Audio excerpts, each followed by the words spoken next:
بسم اللہ الرحمن الرحیم. میں یاسر جنجوا اور آج جو ہمارے مہمان ہیں انجینئر محمد علی مرزا، کسی تعارف کی ضرورت نہیں ہے اور آج ہم جیلم اکیڈمی میں آئے ہیں. سر آپ کا بہت شکریہ کہ آپ نے ہمیں وقت دے دیا اور آپ کے جو انتظامی امور ہیں ان کو میں بڑا اپریشیٹ کروں گا. بڑا ڈسپلنڈ طریقے سے یہاں پہ سب کچھ چل رہا ہے. آپ میں سے کوئی بھی شخص یہاں آنا چاہے آ سکتا ہے اور یہاں پہ دیکھے کہ کتنی خوبصورتی سے انجینئر صاحب یہ سب چلا رہے ہیں. سر آپ کی اجازت ہے، کچھ سوالات ہیں ہمارے پاس. جی اللہ کا نام لے کے شروع کریں. اچھا سر، اگر آپ کی نظر سے گزرا ہو، جو کہ یقیناً میرا ایک پوڈ کاسٹ ہے، وہاں سے شروع کرتے ہیں. مجھے تاخیر ہو گئی پہنچنے میں اور وقت ملنے میں حنیف قریشی صاحب کے ساتھ. جی. اچھا، اس پوڈ کاسٹ کے درمیان میں نے ان سے یہ اخلاقی وعدہ کر لیا کہ اگر مجھے انجینئر صاحب نے ٹائم دیا تو میں یہ دو چیزیں کلیئر کر لوں گا. اور اس میں سے جو سب سے پہلی چیز یہ ہے، میں نے ان سے سوال کیا تھا کہ چشتی یا رسول اللہ کو آپ ڈیفینڈ کرتے ہیں؟ تو انہوں نے برملا کا نہ میں کرتا ہوں اور نہ ہمارے بڑے کرتے ہیں. تو یہ انجینئر صاحب محض ویوز کی جنگ لڑنے میں اس کو ابھی تک ٹریک کر رہے ہیں. تو سر اس پہ موقف دے دیں پلیز. لا حول ولا قوت الا باللہ. اللہم صلی علی محمد وعلی آل محمد. یاسر بھائی، یہ جو مفتی صاحب نے اسٹیٹمنٹ دی ہے، کاش ایسا ہی ہوتا. یہ بات مفتی منیب الرحمان صاحب حافظہ اللہ تعالیٰ کو بھی سمجھائے. آخر انہوں نے ضروری سمجھا ہے، اسی لیے انہوں نے چشتی رسول اللہ کے اوپر ریٹن میں کفر کا فتویٰ دیا ہے. اگر یہ بات ایسے ہی ہوتی تو ان کے مکتب فکر کی طرف سے یہ کتابیں آج تک چھپ نہ رہی ہوتی. یا تو میں نے وہ کتابیں چھاپ کے ان کے متھے ماری ہوتی، ان کو ڈی فیم کیا ہوتا، پھر تو یہ کہتے. یہ وہ کتابیں ہیں جو عرصہ دراز سے ان کا مکتب فکر چھاپ رہا ہے. ایون ان کی ویڈیوز موجود ہیں ان کے علماء کی، نمائندہ علماء کی، جنہوں نے چشتی رسول اللہ کا دفاع کیا ہوا ہے وہابیوں کے خلاف. اب جب تک وہ دفاع کر رہے تھے اس وقت تک تو اس کو مان رہے تھے. تو یہ اگر چینج ان چند سالوں میں آئی ہے تو اس کا کریڈٹ تو مجھے جانا چاہیے نا. یہ کہنا کہ ہم شروع سے ہی ٹھیک تھے، یہ بالکل بات غلط ہے. ایسا نہیں تھا، یہ پرنٹ کر رہے تھے. دوسری بات، صرف مفتی منیب الرحمان صاحب کے فتوے سے یا مفتی حنیف قریشی صاحب کے اس کو کفر کہہ دینے سے جان نہیں چھوٹے گی. کیونکہ جن بزرگوں کا یہ دفاع کر رہے ہیں، جنہیں یہ اپنے فرقے کا امام مانے ہوئے ہیں، ان کا اعلان برات ان عبارتوں سے نہیں ہے. اس میں ٹاپ آف لسٹ اعلی حضرت امام احمد رضا بریلوی صاحب، ان کی جو فتاوی رضویہ چھپا ہوا ہے ان کا 30 جلدوں میں، اس میں انہوں نے ایک کتاب کی تعریف کی ہے سبع سنابل کی، اور کہا کہ یہ کتاب رسول اللہ کی بارگاہ میں مقبول ہے. اس کتاب کے اندر چشتی رسول اللہ لکھا ہوا ہے. کیا ایسی کتاب رسول اللہ کی بارگاہ میں مقبول ہو سکتی ہے جس میں چشتی رسول اللہ لکھا ہو؟ اگر تو اعلی حضرت نے یہ جھوٹ بولا پھر تو مارے گئے، اور اگر انہوں نے اس کے اندر چشتی رسول اللہ کو دیکھتے ہوئے بھی صرف نظر کیا پھر تو وہ اس گستاخی میں شامل ہے. اور اگر ان کو پتہ ہی نہیں چلا تو اعلی حضرت کی بزرگی فارغ ہوگی. کیونکہ یہ کہتے ہیں کہ بزرگ تو کائنات کو اس طرح دیکھ رہے ہیں جس طرح ہتھیلی پہ رائی کا دانہ، اور یہ اعلی حضرت بریلوی صاحب کو غوث وقت مانتے ہیں. یہ سب کچھ فارغ ہو گیا. دوسرے اعلی حضرت ہیں ان کے گولڈوی پیر میر علی شاہ صاحب. انہوں نے تو باقاعدہ تحقیق الحق فی کلمت الحق کتاب کے اندر چشتی رسول اللہ کو ڈیفینڈ کیا ہوا ہے. لہذا جب تک جن بزرگوں نے اس کو ڈیفینڈ کیا یا ان کتابوں کی تعریف کی، ان بزرگوں سے یہ اعلان برات نہیں کرتے، ان کی جان نہیں چھوٹنی. سیدھی سی بات ہے. یہ کون سا کارنامہ ہے کہ جی ہم تو اسے برملا کفر کہتے ہیں؟ اگر برملا کفر کہتے ہو تو مناظرے کیوں لڑ رہے تھے؟ گستاخانہ عبارتوں کا دفاع کیوں کر رہے تھے؟ اس کا مطلب ہے چینج اب آئی ہے نا. چینج آئی پھر میری وجہ سے، تو مجھ سے لڑتے کیوں ہو؟ مجھے تو کریڈٹ دو اس بات کا اور خوش ہو جاؤ. مجھے مرزا جونیئر کہنے کی بجائے اعلی حضرت سینئر کہو، کہ اعلی حضرت جونیئر نے تو صرف وہابیوں کی باتیں پکڑی تھیں اور اعلی حضرت سینئر انجینئر صاحب نے، جیلم والی سرکار نے تو سارے بزرگوں کو ہاتھ ڈالا ہے. اور ساتھ ہی ساتھ ہمیں تھانوی رسول اللہ پہ بھی کفر کا فتویٰ چاہیے، کیونکہ آج کل یہ میری دشمنی میں اکٹھے ہوئے ہیں. چونکہ وہ اشلی تھانوی صاحب دیوبندیوں کے ہیں، انہیں خطرہ ہے ہم نے اس پہ فتویٰ دیا تو دیوبندی ہمارے پیچھے پھٹ جائیں گے. اور آخری بات، خود اشلی تھانوی صاحب نے بھی چشتی رسول اللہ کا دفاع کیا ہوا ہے. ان کی کتاب بھی منظر عام پہ آ گئی ہے پرانے والی. انشاءاللہ عنقریب میرا اس پہ بھی لیکچر آنے والا ہے. تیار ہو جاؤ دیوبندیوں. ہاں تھانوی رسول پارٹی اب آپ کی باری آنے والی ہے. اچھا سر، ایک اور اہم چیز ہے، اب اس میں 2 موقف اور ہیں، وہ ایڈ کر لیں. ایک موقف یہ ہے کہ جو یہ کتابیں جتنی بھی تصوف کی ہیں، تو میں وہ الفاظ تو شاید ایگزیکٹ نہ کہہ سکوں لیکن مفہوم بتا دیتا ہوں. مفہوم یہ ہے کہ تصوف کی کتابوں کو کبھی بھی کسی قسم کا کوئی فتویٰ دینے کے لیے استعمال نہیں کیا گیا، نہ ہی ان کتابوں کا استعمال جو ہے وہ کسی تعلیم کو اس طرح سے دیا گیا کہ آپ اس کو فالو کریں، یہ رہنمائی کے لیے، یہ اپنے لیے ہے. تو وہ ایک تو اس کتاب کو اہمیت نہیں دیتے، اور اس کے ساتھ وہ کہتے ہیں کہ آپ کے یہ بیانات جاری کرنے سے پہلے ہم یہ کہہ چکے ہیں. کیونکہ ہمارے پاس ویڈیو نہیں بنتی ہوتی تھی اس ٹائم پہ، ہمارے ویڈیو بیان ریکارڈ نہیں ہوتے تھے، اور انجینئر صاحب کو یہ ایج ہے کہ وہ سوشل میڈیا کے ساتھ ان کے پاس بڑی آڈینس ہے اور وہ پہلے سے اپیئر ہیں. تو اب وہ جو ہے وہ اس سے پہلے یہ جو باتیں کرتے تھے کہیں لکھی ہوئی ہیں وہ دکھا دیں. سر وہ کلیم کر رہے ہیں نا، کلیم کر رہے ہیں نا. اگر یہ فتوے کہیں لکھے ہوئے ہیں تو ہمیں دکھائیں. بالکل غلط کلیم کر رہے ہیں. اگر یہ بند کمرے میں بیٹھ کے شیشہ سامنے رکھ کے بتاتے تھے کہ حنیف قریشی صاحب آپ کے بزرگ کام ڈال کے گئے ہیں لہٰذا آپ اس سے رجوع کر لیں، تو اس کا تو میرے سے کوئی لینا دینا نہیں ہے نا. تقریریں تو باہر آ کے کرتے ہیں، بزرگوں کا دفاع باہر آ کے کرتے ہیں، اور بند کمروں میں بیٹھ کے کہتے ہیں ہم نے رجوع ریکارڈ کروائے ہوئے. دوسری بات، یہ جتنی تصوف کی کتابیں ہیں، اگر ان سے آپ نے رہنمائی بھی نہیں لینی، ان سے آپ نے لوگوں کو دین بھی نہیں بتانا، تو کیا یہ کتابیں اس لیے پرنٹ ہو رہی ہیں تاکہ یہ جب پرانی ہو جائیں تو سموسے اور پکوڑوں کے لفافے بنائے جائیں ان کتابوں کے؟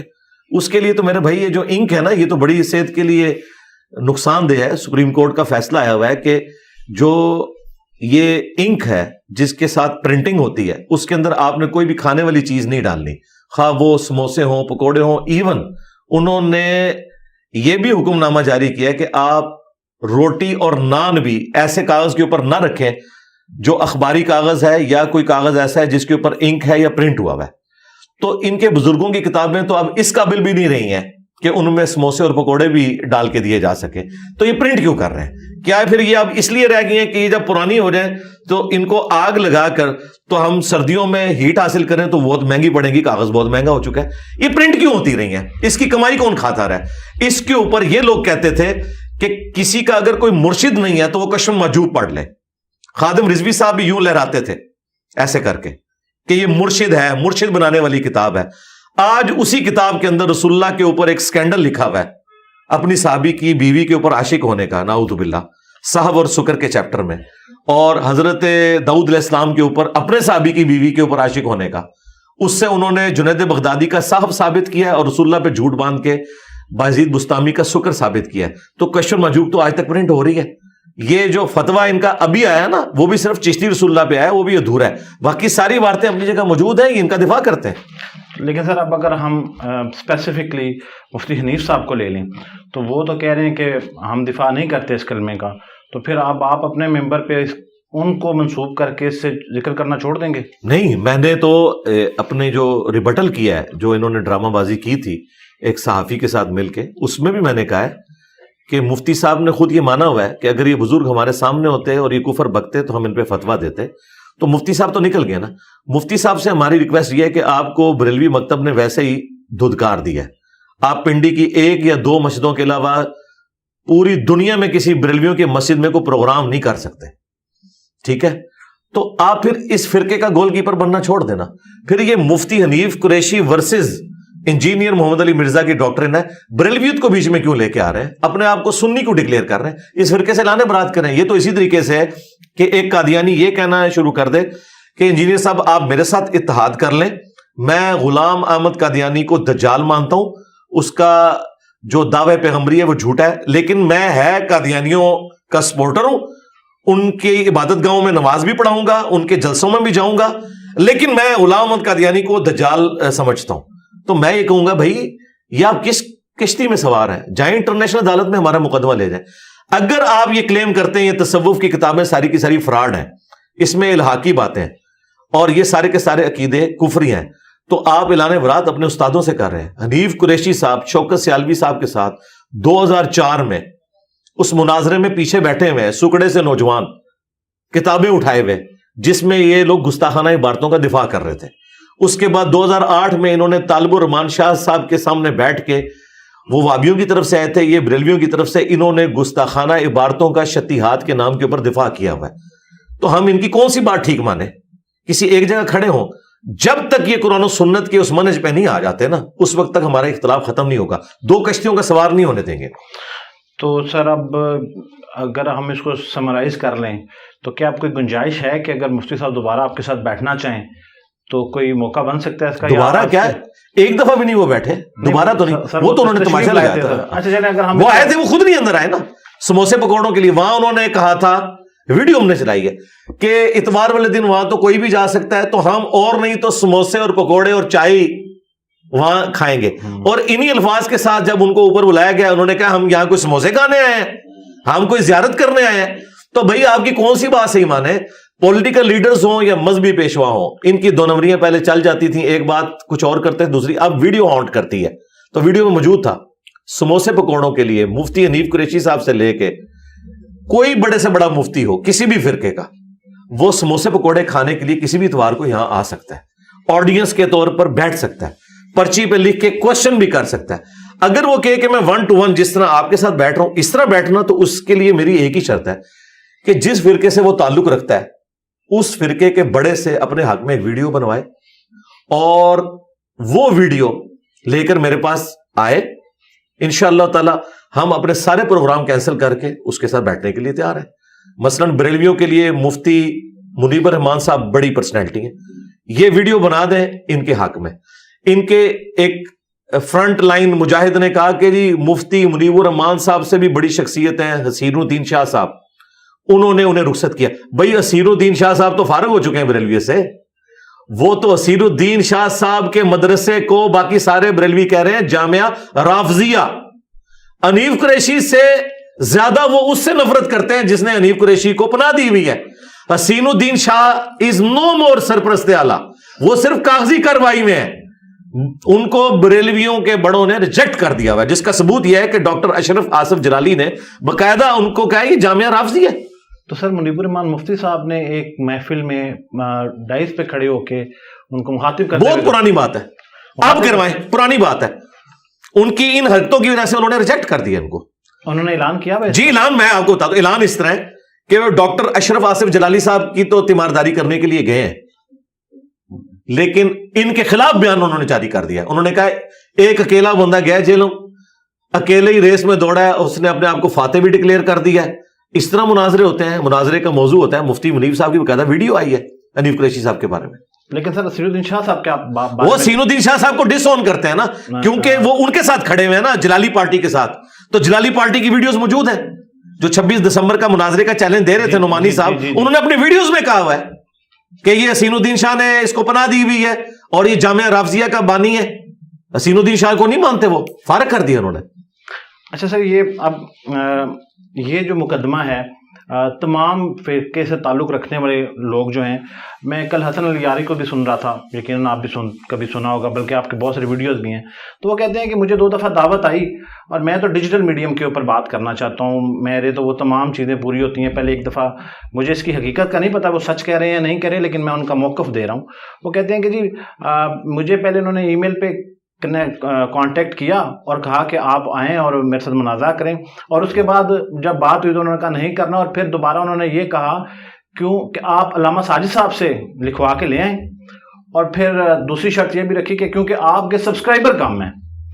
تو یہ جو سبسکرائبر کم ہونے والی بات ہے تو شاید اس پہ تو میں نہ یقین کروں، کیونکہ آپ کی اتنی ساری پوڈ کاسٹ ارسپیکٹو کسی کے کتنے سبسکرائبر ہیں 1500 والوں کے ساتھ بھی چل رہی ہیں. تو یہ مسئلہ وہی ہے جو پہلے دن سے جو آپ بات کر رہے ہیں کہ ساجد نقوی صاحب کہہ دیں کہ یہ ہمارے فرقے کا نمائندہ ہے، اس کی جیت میری جیت، اس کی ہار میری ہار ہے، ویڈیو میں لکھوا کے نہیں تو ہم بیٹھیں گے. اور دوسری بات جو آپ نے بات کی، میں نے آج تک آپ کے کیمرے میں کہہ رہا ہوں حسن اللہ یاری صاحب کے ساتھ نہ تو میری کبھی فون پہ بات ہوئی نہ کبھی ای میل کے اوپر بات ہوئی. یہ بیسیکلی ہمارے ایک مشترکہ دوست کہہ لیں یا آڈینس کے طور پہ علی الاحسن نقوی صاحب جو پنڈی میں ہوتے ہیں، انہوں نے اپنے اینڈ کے اوپر ان سے بات کی، اور وہ صرف اللہ یاری صاحب سے نہیں، وہ دنیا کے ہر فرقے کے اسکالر سے بات کرتے ہیں میرے بھی آپ کے اوپر خام خواہ اپنی طرف سے. وہ ساتھ بتاتے بھی ہیں کہ انجینئر صاحب سے میں نے پوچھا نہیں ہے، لیکن چونکہ ان کا اعلان ہے اس لیے آپ کو دعوت ہے۔ اچھا، تو میں نے جو اعلان کیا ہوا ہے پہلے دن سے وہ یہ کیا ہوا ہے کہ جو بھی ادھر آنا چاہتا ہے وہ اپنے فرقے کے بڑے سے ویڈیو بنوائے۔ اس کی وجہ یہ ہے، میں یہ نہیں کہہ رہا کہ مخالف فرقے کے بڑے کی ویڈیو بنوائے، وہ تو ناممکن ہوگا، تاکہ ہمیں پتا چلے وہ کسی کا ریپ ہے کہ نہیں۔ مفتی حنیف قریشی صاحب کہہ رہے تھے نا میں بریلویوں کا ریپ ہوں، ٹھیک ہے، سارے فرقے نے ان کو فارغ کر دیا، سارے کہہ رہے ہیں، وہ ایک بیان دیتے ہیں، اگلے دن 10 ویڈیوز ان کے خلاف دوسرے علماء کی آ جاتی ہیں کہ تو ہمارا نمائندہ کہاں سے ہو گیا۔ تو میری بات صحیح نکلی نا کہ یہ نمائندہ نہیں ہے ان کا، نمائندہ کون ہے؟ مفتی منیف صاحب، یا مفتی منیف صاحب جس کے حق میں ویڈیو بنا دیں۔ دیوبند میں نمائندہ کون ہے؟ تقی عثمانی صاحب، اہل حدیث میں ساجد میر صاحب، اور شیعہ میں ساجد نقوی صاحب۔ اب ساجد نقوی صاحب اگر ویڈیو حسن اللہ یاری صاحب یا کسی کے بارے میں بھی بنا دیتے ہیں ویڈیو کہ اس کی جیت میری جیت، اس کی ہار میری ہار ہے، یہ میری طرف سے میرا ریپ ہے، تو میں کسی کے ساتھ بھی بیٹھنے کے لیے تیار ہوں، اور یہ بھی ان کی خواہش پہ، مجھے کوئی ضرورت نہیں۔ مجھے بتائیں مجھے کیا خواہش ہے کہ میں نے علماء کے ساتھ بیٹھنا ہے؟ بھائی ہمارا تو دعوت کا کام اتنا بڑا ہے کہ ہمارے پاس اس طرح کی مجادلے کرنے کا ٹائم نہیں ہے، لیکن چونکہ لوگ سمجھتے ہیں کہ شاید اس طرح کرنے سے یا علی مدد جو ہے وہ توحید ثابت ہو جائے گا، اور یا اللہ مدد کہنا شرک ثابت ہو جائے گا، تو ہم کہتے ہیں اگر کوئی اس طرح کی بھی آپ نے کوشش کرنی ہے تو کر دیکھیں، لیکن اس کے لیے ہے، اور یہ شرط کیوں رکھی ہے؟ یہ لاجیکل ہے۔ اس وقت مولانا فضل الرحمان صاحب کے ہاتھ پہ 5 لاکھ سے زیادہ علماء بیعت ہیں۔ مجھے بتائیں، مجھے عمر نو بھی مل جائے، میں 5 لاکھ علماء کے ساتھ ڈیبیٹ کر سکتا ہوں؟ ایک بندے سے علمی ڈیبیٹ کروں گا نا، وہ پھر ان کی پبلک کہے گی نہیں یہ تو چھوٹا عالم تھا، آپ اس سے کریں، اس سے کروں گا، اس سے کریں۔ تو ہم نے تو کام ہی ختم کیا، ہم نے کہا بڑے کو لانچ کرو اگر تمہیں خواہش ہے تو، مجھے تو خواہش نہیں ہے، یا بڑا اپنا ریپ کسی کو نامزد کرتے، اگر وہ سمجھتا ہے کہ میں گونگا ہوں، میں بول نہیں سکتا، یا آخری عمر میں سٹھیا گیا ہوں، میری یاداشت اتنی نہیں ہے، مجھے ایک نوجوان چاہیے جو مجھے ساتھ فیڈ کرے، تو ٹھیک ہے رکھ لے، خود بھی بیٹھ جائے، اس کو ساتھ بٹھا دے، یا اس کے حق میں ویڈیو بنا دے۔ تو سر آج کل تو اب آپ خود بھی کافی دفعہ آپ اپنی ویڈیوز میں بھی بیانات میں بھی ذکر کرتے ہیں کہ جو ڈیجیٹل کے اوپر ریپریزنٹیشن ہے، جس کو ہم سبسکرپشن بھی کہتے ہیں، تو اس کی تعداد سے تعین کرنا زیادہ آسان نہیں ہے کہ کیا اس کو 1 لاکھ یا 2 لاکھ لوگ جو ہے وہ اس کو فالو کر رہے ہیں، یا پھر یہ اب ان کا مقدمہ یہ ہے کہ یہ انجینئر صاحب کیوں طے کرتے ہیں کہ ہم کس کو بڑا مانتے ہیں؟ میں نے تو نہیں طے کیا۔ نہیں، حسن اللہ یاری کہتے ہیں کہ میں علامہ ساجد صاحب کو مانتے ہی نہیں ہوں کہ وہ بڑے ہیں۔ جب وہ نہیں مانتے تو ہم ان کو نہیں مانتے۔ ہم شیعہ کی عوام سے پوچھیں گے کہ آپ کا نمائندہ کون ہے، مجھے بتائیں، یہ دیوبندی بتائیں گے کہ ہمارا نمائندہ کون ہے، یا ایک گلی محلے کا آدمی بتائے گا کہ ہمارا نمائندہ کون ہے؟ دیوبندی علماء، دیوبندی عوام اپنا بڑا کسے مانتی ہے؟ تقی عثمانی صاحب کو۔ ایک بندہ کہتا ہے میں نہیں مانتا، بھئی تیری تو حیثیت ہی کوئی نہیں نا۔ حسن اللہ یاری صاحب اگر آپ سمجھتے ہیں وہ بڑے ہیں، بھئی ان کو تو شیعہ کی اپنی عوام جو اثنا عشری شیعہ ہیں ان کے ساتھ بھی مجادلے رکھے ہوئے ہیں۔ 2 مسئلوں میں کتنا بڑا اختلاف چل رہا ہے، جو شیعہ کے لیے زندگی موت کا مسئلہ ہے، سید کی غیر سید کے ساتھ شادی، کفر کا مسئلہ، انہوں نے تو اس کو ناسبی ڈکلیئر کیا ہوا ہے، شیعہ نے حسن اللہ یاری صاحب کو ناسبی ڈکلیئر کیا ہوا ہے۔ تو یہ تو خود منازع سے ثابت ہو گیا کہ وہ نمائندہ شخصیت نہیں ہے۔ نمائندہ شخصیت وہ ہوگی جس کے اوپر بڑا ہاتھ رکھے گا۔ یہ سب اب آپ اس طرح مجھے کہیں گے جی یہ پی ٹی آئی کا فلاں بندہ ہے، میں کہوں گا کیا عمران خان صاحب اسے آن کرتے ہیں؟ آپ کہ نہیں وہ تو نہیں آن کرتے، پی ٹی آئی کی اچھی خاصی تعداد اس کو اچھا سمجھتی ہے نا بھائی، جب تک خان صاحب آن نہیں کریں گے۔ اسی طریقے سے جب تک زرداری صاحب کسی کو پیپلز پارٹی میں آن نہیں کرتے، وہ لاکھ کہتا رہے میں پیپلز پارٹی کا لیڈر ہوں، وہ لیڈر نہیں ہوگا، بڑا بتائے گا، کیونکہ وہ تو باغی ہیں، وہ تو خود اپنی بیچاری ٹکٹ کے لیے لڑ رہے ہوتے ہیں۔ سر اب آخری سوال اس موضوع کا کرتے ہیں، جتنا مرضی، مجھے کوئی پرواہ نہیں۔ اچھا آپ نے جتنی باتیں ان سے کی ہیں نا، آپ ساری بھی مجھ سے کریں، میں تو جواب دینے کے لیے تیار ہوں۔ وہ تو پھر ایک ان کا موقع، انہوں نے بات کہی تھی کہ نہ 100 من تیل ہوگا نہ رادہ ناچے گی، آپ سمارٹ پلے کریں گے ان کے مطابق۔ کوئی سمارٹ پلے نہیں، کہ سمپل پلے ہے، ہم لوگ ملیں گے، وہ کہتے ہیں میرا اختلاف ہے منیب الرحمان مفتی صاحب کا، ٹھیک ہے کوئی مسئلہ نہیں، یہ انجینئر صاحب جانتے ہیں۔ نہیں اس کو چھوڑ دے، ان کا مقصد تو بریلویت کو ثابت کرنا ہے نا، یہ کہہ رہا ہے نا میرے سینے میں درد ہے بریلویت کا۔ اگر یہ سمجھتے ہیں ان کا اختلاف ہے، کوئی مسئلہ نہیں، جس کا اتفاق ہے نا مفتی منیب الرحمان صاحب سے، اس کے حق میں ویڈیو بنوا دیں۔ تو وہ اس کا مطلب ہے کہ بریلویت کی کروڑوں کی عوام میں ایک مفتی حنیف قریشی ہے جو اپنے فرقے کو ڈیفینڈ کر سکتا ہے، اور باقی سارے مر گئے اور کوئی نہیں بچا۔ یہ کہے نا، پھر یہ کہے کہ میں اکیلا ہوں، باقی یہ ساری مردہ قوم ہے بریلویت جو کروڑوں کی تعداد میں ہے، ان کے علماء مردہ ہیں، یہ سارے کے سارے جاہل ہیں، ان میں کوئی ایک بھی نہیں اس قابل. تو پھر یہ کہنا، مجھے بتائیں دونوں میں سے کون سی بات ہے؟ یا ادھر بلی چڑھو یا ادھر بلی چڑھواؤ. اچھا سر، اگر ہم اس کو آپ سمجھ رہے ہیں نا یہ بات میں کیا کہنا چاہ رہا ہوں؟ تو یہ سمارٹ پلے نہیں ہے. سمارٹ پلے ہوتا تو میں اتنے بڑے کو دعوت دے رہا ہوتا. سمارٹ پلے ہوتا تو میں کسی لڑ کے ساتھ بیٹھتا. میں تو کہہ رہا ہوں مفتی منیب صاحب بیٹھے ہیں، میں قدموں میں بیٹھوں گا. یہ سمارٹ پلے ہے. اگر یہ کہتے ہیں کہ مفتی صاحب بہت بڑے ہیں، میں نے کہا تھا مفتی صاحب کا آنے جانے کا ایئر ٹکٹ کا کرایہ میں دوں گا اسلام آباد تک، یہاں سے اسپیشل گاڑی بھجواؤں گا، سب کچھ کروں گا. یہاں ان کو بٹھاؤں گا، میں زمین پہ بیٹھوں گا. آئے ختم نبوت پہ بات کریں، عقیدہ توحید پہ بات کریں، اور یہ بھی ان کی خواہش کے اوپر.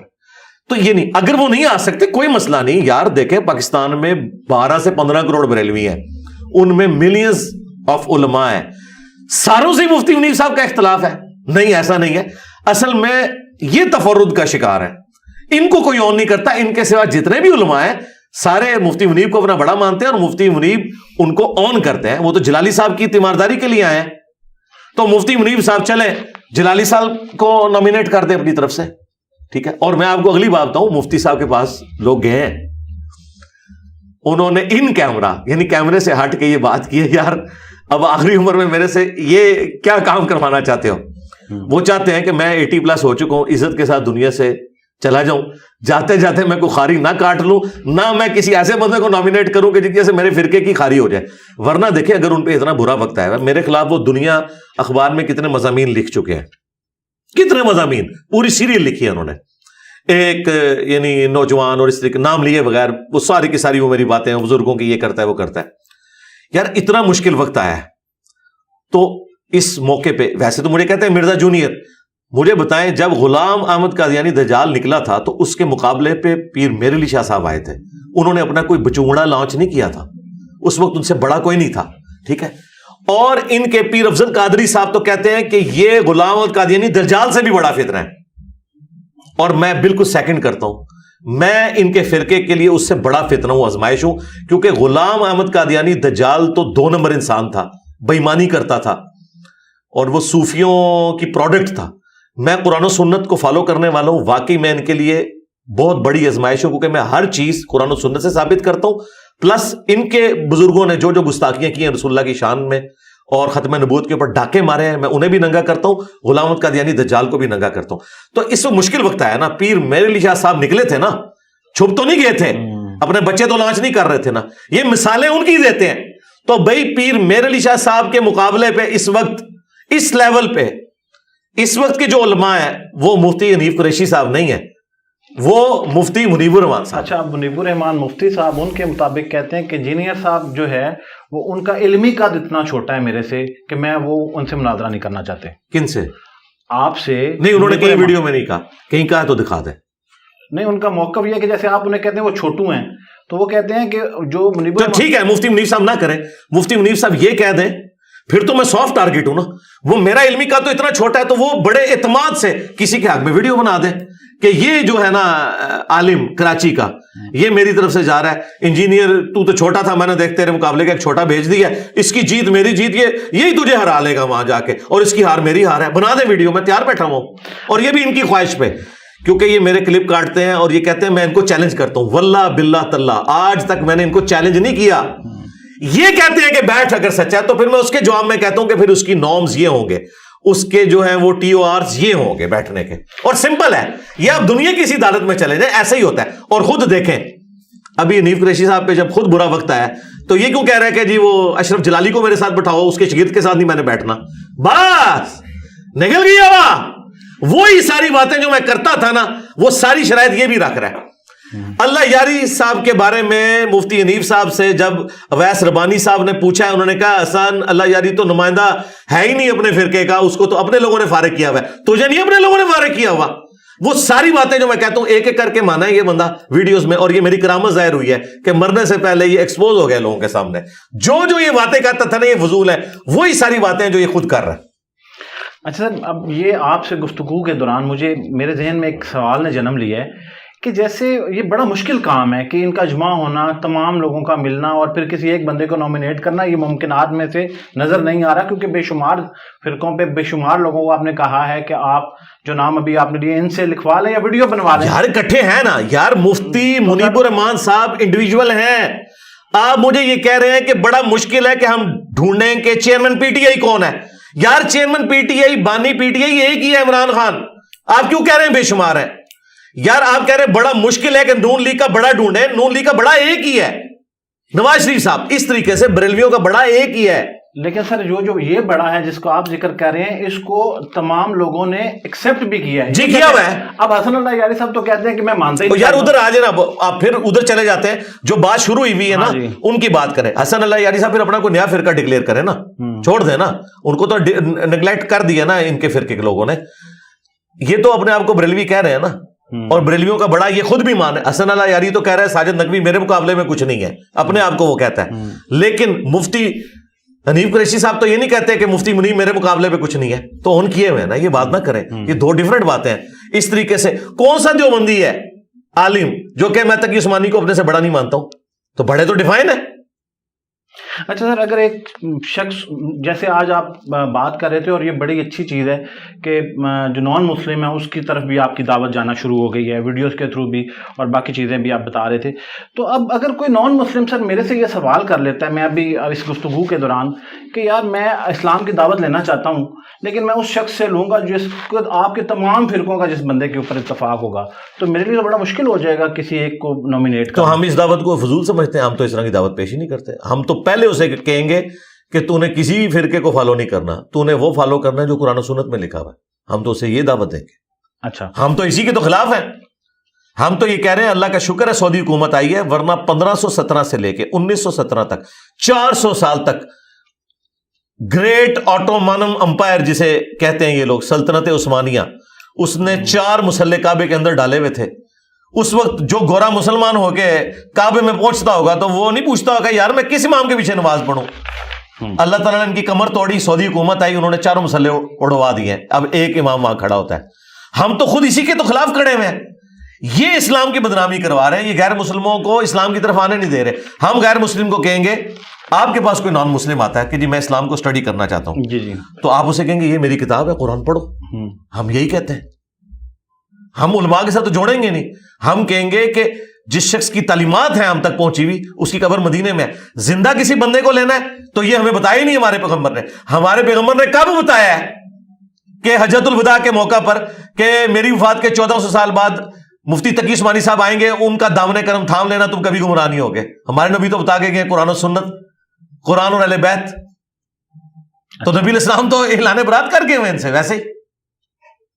تو مطلب اگر ہم اس کو عام الفاظ میں کہیں تو اگر وہ آپ سے رجوع کر لیتے ہیں ایگزامپل کے طور پر، جی میں بھی قرآن دوں گا پڑھنے کے لیے. اچھا جی ظاہر ہے. قرآن کے علاوہ آپ کی جو تعلیمات ہیں وہ تو ڈیفینیٹلی قرآن وہ جب قرآن ظاہر ہے جب وہ قرآن پڑھے گا اسے پہلے صفحے پہ جب وہ پڑھے گا نا ایاک نعبد و ایاک نستعین، تو یا علی مدد کبھی نہیں کہے گا. وہ کہے گا یار قرآن میں واضح لکھا ہوا ہے. اچھا سر، آپ کی اجازت سے اب یہ سوال ہے کہ آپ تو یہ کہہ دیں گے کہ جو بریلوی مذہب کا اس کو پتہ تو چلے گا اسلام میں آنے کے بعد، تو آپ تو کہیں گے کہ یہ غلط ہے، لیکن باقی لوگ تو پھر یہ کہیں گے کہ یہ آپ کو غلط تعلیم دے رہے ہیں، ایسا ہے ہی نہیں ہے. نہیں ہم یہ نہیں کہیں گے کہ یہ غلط ہے یا وہ غلط ہے. ہم کہیں گے کتابیں ٹھیک ہیں باقی سب غلط ہے. اب خود فیصلہ کرو کہ کون کتاب سے بات کر رہا ہے. تو نان مسلم ہمارے تک پہنچ گئے جناب. 20 سال پہلے ہندو سے مسلمان ہوئے ہیں، کوئی بریلوی ہوا ہے، کوئی دیوبندی ہوا ہے. میں نے تو ان کے گھروں میں جا کے دعوت نہیں دی، وہ یوٹیوب سے خود بخود یہاں تک پہنچ گئے. وہ کہتے ہیں ہمیں حق مل گیا. اچھا لے سر، اب ایک اور مسئلہ ہے. ہم تھوڑا سا کچھ سوالات ہیں میرے پاس. جب میں آپ کے پاس آ رہا تھا تو کچھ لوگوں نے بھی مجھے سوالات دیے. کچھ جو مرضی کریں، ہم کسی سے نہیں پوچھتے کہ کون سا سوال کرنا ہے، جو دل کرے پوچھیں. سر جمعے کی نماز سے متعلق جو ہے وہ میں نے غامدی صاحب کا بیان سنا ہے، یقیناً آپ نے بھی سنا ہوا ہوگا. تو جمعے کی جو نماز ہے سر، یہ پولیٹیکل گیدرنگ ہے ایک، اور اس کے لیے ممبر پہ آنا ریاست کی ذمہ داری ہے کہ وہ نامینیٹ کرے کسی کو، چاہے چلے وہ ایم این اے ہے، ڈی سی ہے، کوئی وزیر اعظم ہے. تو اگر ریاستی نمائندہ ممبر پہ موجود نہیں ہے تو کوئی عالم جا کے اس ممبر پہ خطبہ دے سکتا ہے اور پھر وہاں پہ جمعے کی نماز ہوتی ہے. جی ہو جائے گی، کون کہتا نہیں ہوگی. غامدی صاحب نے تو کہیں نہیں کہا کہ نہیں ہوگی نہیں، وہ کہتے ہیں کہ اگر آپ جمعے کی نماز نہ پڑھے ظہر کی پڑھ لیں تو ٹھیک ہے. پھر کہاں پہ؟ ان کی ویڈیو میں. نہیں کہاں پہ، کس جگہ پہ؟ وہ پاکستانیوں کو کہہ رہے ہیں کہ آپ گھروں میں نماز پڑھیں، کوئی جمعہ پڑھنے کی ضرورت نہیں. میں نے تو ایسی کوئی ویڈیو نہیں سر. اگر ہم چلے ہم میرا سوال ہے. نہیں ہاں اس طرح دیکھیں، پہلے تو میں آپ کو احتیاطاً یہ بتا دوں، کسی عالم دین کے کسی ریفرنس سے آپ نے مجھ سے بات اس لیے نہیں کرنی کہ چونکہ میں ڈسا ہوں آؤٹ آف کانٹیکسٹ کلپس کا.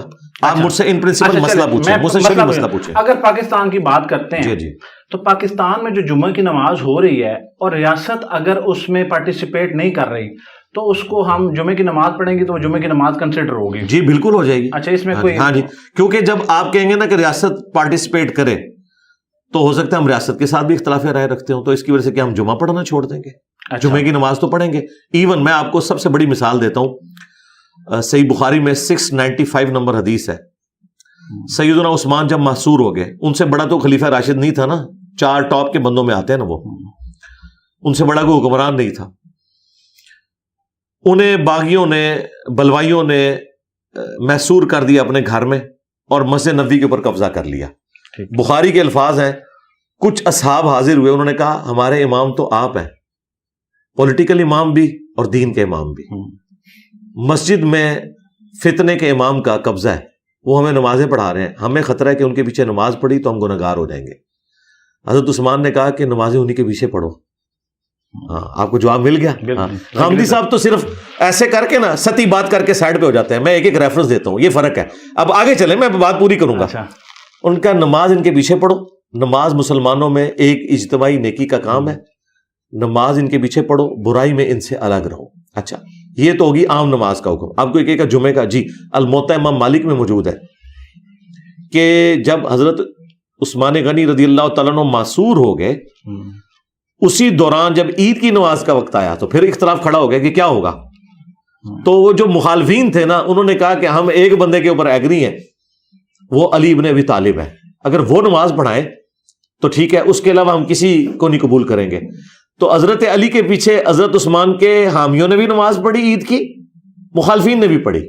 ٹھیک ہے، تو اس بات کو آپ سمجھیں. نماز جو نماز جمعہ کا خطبہ ہے، اس میں کوئی شخص نہیں پولیٹیکل گیدرنگ ہے، اور یہ ایسا ہونا چاہیے، یہ ساری باتیں ہونی چاہیے. اور میں دیکھیں میرے پاس تو جمعے کا ممبر نہیں، اس کے باوجود میں کرنٹ افیئر کو ڈسکس کرتا ہوں. میں نے اتوار والے دن پولیٹیکل گیدرنگ اپنی بنائی ہوئی ہے. میں ہر وہ ٹاپک جو ریلیجن سے متعلق ہے، خواہ وہ پالیٹکس سے ریلیٹڈ ہو یا عوام الناس سے ریلیٹڈ، میں اس کو ڈسکس کرتا ہوں. میں جو اس وقت حالات ملک کے جا رہے ہوتے ہیں، میں اس میں اپنی رائے ضرور دیتا ہوں. یہ میں کام کر رہا ہوں. باقی اگر کوئی حکمران آ بھی جائے تب بھی، اب سعودیہ میں حکمران لکھی لکھائی تقریریں بھیج دیتے ہیں، گورنمنٹ کے ملازم ہیں. غامدی صاحب تو ان کے ساتھ بھی ایگری نہیں کریں گے. وہ کہیں گے کہ بھائی یہ تو لکھی لکھائی تقریر ہے، ان کو ریئل ٹائم بولنا چاہیے کہ کیا مسئلہ ہے. اور ریئل ٹائم تو وہ بولنے میں نہیں دیتے. اگر آپ کہیں کہ وہ قنوت نازلہ پڑھ دیں امریکہ کے اوپر تو کبھی نہیں پڑھیں گے. ایبسولوٹلی ناٹ نہیں کہہ سکتا امام کعبہ امریکہ والوں کو. ہمیں ضرور لوگ بھاشن دیتے رہیں گے جی امریکہ جو ہے وہ مسلمانوں کا دشمن ہے.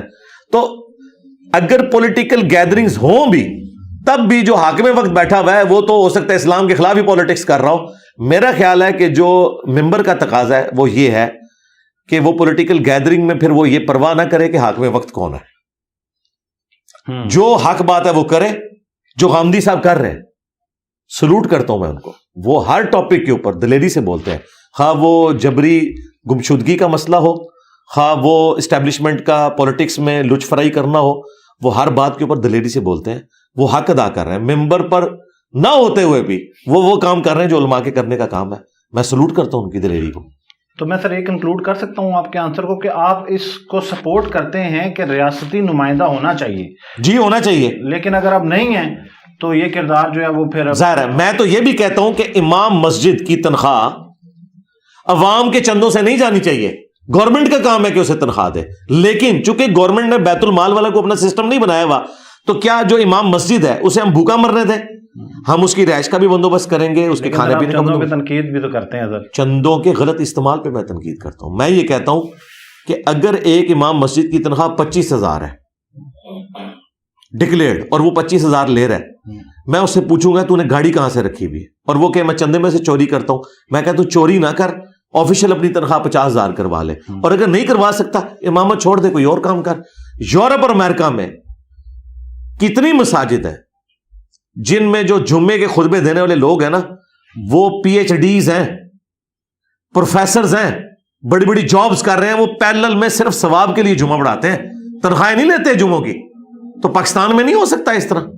پاکستان میں بھی آج مولوی قبضہ چھوڑے, میں ہزاروں اسٹوڈنٹس ایسے دے سکتا ہوں جو ان سے بہتر جمعہ پڑھا سکتے ہیں اور فی سبیل اللہ پڑھائیں گے, لیکن انہوں نے قبضہ کیا ہوا ہے. مجھے چندوں سے اختلاف یہ ہے کہ جدادیں اس سے بناتے ہیں.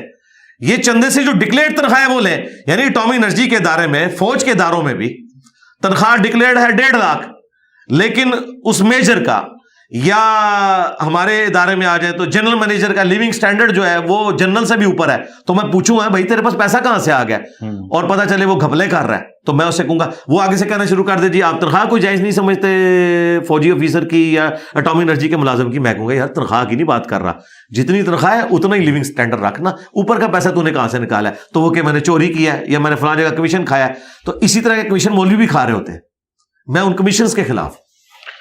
اچھا سر, ایک چیز کے اوپر آپ نے بہت ساری ویڈیوز جو ہیں, میں جب آپ کے لیے سوالات تیار کر رہا تھا تو آپ کے کانٹینٹ کی ایک خوبصورتی ہے, میں اس پہ آپ کو اپریشیٹ کروں گا. جی جی, کوئی ایسی چیز مجھے نہیں ملی, مطلب میرے ذہن میں ہم ٹیم بیٹھے ہوئے تھے, ہم سوال سوچتے تھے, اس پہ ورکنگ کر لیتے تھے کہ یہ سوال ہے, اور جیسے ہی اسے یوٹیوب میں ڈالتے تھے, اور اس کے ساتھ جو آپ کی ٹیم ہے اس کی آپٹیمائزیشن ماشاءاللہ اتنی اچھی ہے کہ ٹاپ پہ آپ کی ویڈیو آ کے ہمیں وضاحت مل جاتی رہی. باوجود اس کے جن موضوعات پہ آپ نے یا تو کم بات کی ہے یا وہ ٹاپکس پرانے ہو گئے ہیں, تو ان کو لے کے میں جی کریں ضرور. سر اسٹرولوجی کے اوپر تھوڑی روشنی ڈالیں. آج کل سوشل میڈیا بھر گیا ہے اسٹرالوجر سے, اور لوگوں کے بلکہ مین اسٹریم میڈیا کے اوپر بھی اسٹرالوجرز آنے لگ پڑے ہیں. تو اسٹرالوجر سے جب میں نے بات کی تو وہ کہتے ہیں کہ یہ ایک سائنسی علم ہے, بالکل اسی طرح سے جیسے آپ بارش کی پریڈکشن لیتے ہیں, جیسے آج کل حاملہ خواتین جو ہے وہ الٹرا ساؤنڈ سے یہ پتہ چلوا لیتی ہیں ٹیکنالوجی کے ذریعے. تو یہ بالکل ایک سائنٹیفک علم ہے, اس کی بنیاد سائنٹیفک ہے, نہ تو ڈیوائن نالج ہے نہ یہ جادو ہے. اور پھر ایک چیز سے جو ایک اور چیز ہے وہ اس میں ایک سورہ کا حوالہ بھی دیتے ہیں, اس کی پہلی آیت جو ہے جس میں قسم کھائی گئی ہے ستاروں کی, تو وہ کہتے ہیں تو یہ سب حقیقت ہے. اب آپ کا موقف اس کے اوپر چاہیے. ستاروں کی قسم کھانے سے نجم میں سوری سر جی جی, والنجم اذا ہوا جی جی ما ضل صاحبکم وما غوا, سورۃ النجم ہے. اس کے علاوہ بھی ہے. یہ آپ نے جو اتنا بڑا پنڈورا باکس کھولا ہے نا, اس پہ میں نے ہر اینگل سے گفتگو کی ہے. علم نجوم لکھیں, میری تفصیلی ویڈیوز کھولیں گے. اب میں آپ کو ریبٹل کرتا ہوں, آپ کے سوال کا جواب. اچھا, پہلی بات یہ ہے, سائنس کے اسٹوڈنٹ کو کوئی یہ بتا رہا ہے کہ علم نجوم سائنس سے تعلق رکھتا ہے. میرے بھائی دنیا کا کون سا سائنٹسٹ ہے جو علم نجوم کو سائنس کہتا ہے؟ علم فلکیات کی بات ہو رہی ہے. علم فلکیات, ہاں جی. اس کو کون سا دنیا کا سائنٹسٹ ہے جو اسے یہ سائنس کہتا ہے؟ جس فلکیات کی آپ بات کر رہے ہیں وہ یہ ہے کہ نظام شمسی میں کتنے سیارے ہیں, ٹھیک ہے جی, ان کی اینگولر فریکوینسی کیا ہے, وہ کتنے عرصے میں سورج کے گرد اپنا چکر مکمل کرتے ہیں, یہ سائنس ہے. یہ لوگوں کی مستقبل کی پریڈکشن, یہ تو کوئی سائنس نہیں ہے. سائنس تو اس طرح کی ساری چیزوں کو جوتے کی نوک پہ رکھ کے پرے پھینکتی ہے. سائنس تو اس کو توہمات کہتی ہے. سائنس تو مذہب کی جو پرورٹڈ نیچر والے عقائد ہیں وہ ان کو ماننے کے لیے تیار نہیں ہے. یہ تو شاہی کوئی نہیں ہے. آپ مجھے کل کو یہ بتائیں گے کہ سائنس نے ثابت کیا ہے کہ کالی بلی راستہ کاٹ دے تو نحوست ہے, کوا منڈیر پہ بیٹھے تو مہمان کے آنے کی نوید ہے, اور رات کے وقت جھاڑو دینا یہ نحوست ہے. سائنس تو اس طرح کی چیزوں کو مانتی نہیں. سائنس تو بالکل اس نالج کو فراڈ مانتی ہے. کوئی سائنس نہیں اس کو مانتی. جو آپ نے سائنس کی باتیں کی وہ سائنس میں آتی ہیں. سائنس کی بیسک ڈیفینیشن ہے the knowledge obtained through observations and experiments is known as science. مشاہدات اور تجربات سے حاصل کیا گیا علم سائنس کہلاتا ہے. اور سائنس کا علم ویریفائی ہوتا ہے. سائنس کا علم یہ ہے کہ اگر 2 روٹیاں اور 2 روٹیاں گنے نا تو 4 ہی آئیں گی, 2 گھوڑے اور 2 گھوڑے گنے تو 4 گھوڑے ہی آئیں گے. یہ آپ جتنے بھی پاؤنڈرز کے اوپر اس کو پرفارم کریں گے 2 + 2 = 4 ہی آئے گا. سائنس یہ کہتی ہے کہ جو ہم نے چیز اسٹیبلش کر لی ہے فزیکل فینومینا آف نیچر کی, وہ ہمیشہ ایک جیسا رزلٹ دے گی. اب اس اعتبار سے مجھے یہ بتائیے, جو لوگ ہاتھوں کی لکیروں کے ذریعے یا باقی چیزوں کے ذریعے, انہوں نے تو کتابیں بھی لکھ دی ہیں, ان سے آپ یہ پوچھیں یہ ڈیفینیٹ علم ہے, وہ کہیں گے نہیں, کیونکہ انہیں پتہ ہے کہ دنیا میں کئی مشہور بندے ایسے ہیں جن کے ہاتھوں کے اوپر شہرت کی لائن ہی کوئی نہیں موجود ہے، لیکن سائنس اگر اسے مانے گی نا وہ کہے گی یہ ہو ہی نہیں سکتا کہ بندہ مشہور ہو اور لائن نہ نکلے. کیوں؟ وہ کہے گی آپ 2 گھوڑے اور 2 گھوڑے جمع کریں 4 گھوڑے آئیں گے، یہ نہیں ہوگے کہ گھوڑوں کے کیس میں یہ 5 بن جائے. سائنس یہ کہتی ہے کہ 1 ارب دفعہ بھی آپ اس چیز کو ریپیٹ کریں گے رزلٹ ایک ہی آئے گا. تو یہ سائنس کوئی نہیں ہے، پہلے تو یہ اپنے دماغ سے نکال دیں، کوئی سائنس نہیں ہے، یہ ایک توہمات کا علم ہے. سائنس بالکل اسے نہیں اون کرتی. تو یہ جتنے بھی اسٹرولوجرز جو ہیں جی ماہر علم فلکیات ہیں، وہ جو کہتے ہیں کہ یہ جو مدار کے گرد چاند گھوم رہا ہے اور یہ جو سیاروں کی موومنٹ ہے، اس موومنٹ سے کسی بھی انسان کے ٹریٹس پتہ چلتے ہیں، کیونکہ اس میں ان کے پیرامیٹرز ہیں کہ وہ پیدائش کس وقت ہوئی، تو اس وقت کس پوزیشن. سائنس کا سے کوئی تعلق ہی نہیں جناب، یہ ایسٹرونومی کی فیلڈ ہے. آپ چلے جائیں دنیا کسی کتاب میں مجھے دکھائیں کہ وہ ان چیزوں کو ڈسکس کرتے ہیں. پلانٹس کی پوزیشن سے وہ کہتے ہیں ہم بتا سکتے ہیں کہ اس وقت پیدا ہونے والے شخص کی چلے پرسنالٹی ٹریٹس کیا ہوں گے، فیوچر پریڈکٹ نہیں. کوئی لینا دینا ہی نہیں اس طرح کے معاملات کا. اسے سائنس نہ کہ سائنس تو مانتی نہیں ہے. سائنس تو میں نے آپ کو بتایا، سائنس کہتی ہے کہ آپ جو مرضی کریں رزلٹ وہی نکلے گا. تو یہ ہمیں بتا دیں، تو بڑا آسان ہو گیا مسئلہ کہ ہمیں یہ ایک سائنس کے رولز ہیں نا، سائنس کے رولز ہیں، یہ ہمیں رول بتائیں کہ یہ رول ہوگا اس کا یہ رزلٹ نکلے گا. یہ تو پریڈکٹ کر رہے ہوتے ہیں. پریڈکشن سائنس پریڈکٹ نہیں کرتی، سائنس آپ کو ڈیفینیٹ بتاتی ہے. لیکن سر جس ایگزامپل کو یہ کوٹ کرتے ہیں ویدر پریڈکشن کو، تو وہ کہتے ہیں وہاں پہ بھی تو پریڈکشن نہیں، پریڈکشن نہیں ہے، بالکل نہیں ہے. سائنس نے آج تک ویدر کو پریڈکٹ نہیں کیا. آپ کو کس نے کہہ دیا؟ سر جب میں آپ کو بھی بتا اتنے پرسنٹ سرکار میری جان ہو بارش کے، اور کبھی ہو بھی سکتی ہے، یا 5% کا مارجن. جی وہ کیوں دیتی ہے؟ وہ کہتی ہے ڈیفینیٹ علم نہیں ہے. سائنس کہے گی جب تک بارش نہیں نہ ہوگی ہم نہیں مانیں گے. یہی تو سائنس کی خوبی ہے. سائنس اٹکل پچو نہیں چلاتی ہے، وہ پریڈکشن کہتے ہیں اسے، سائنس نہیں کہتے. وہ یہ کہتے ہیں کہ جی ہواؤں کی یہ رفتار ہے اور یہ بادل اس وقت تک یہاں پہنچ جائیں گے اور بارش ہونے کے چانسز ہیں. ڈیفینیٹ نہیں بتا سکتی. ڈیفینیٹ تب ہوگی جب سائنس یہ بتائے کہ آج 7 جنوری 2024 ہے نا، 7 جنوری 2025 کو بارش ہوگی یا نہیں.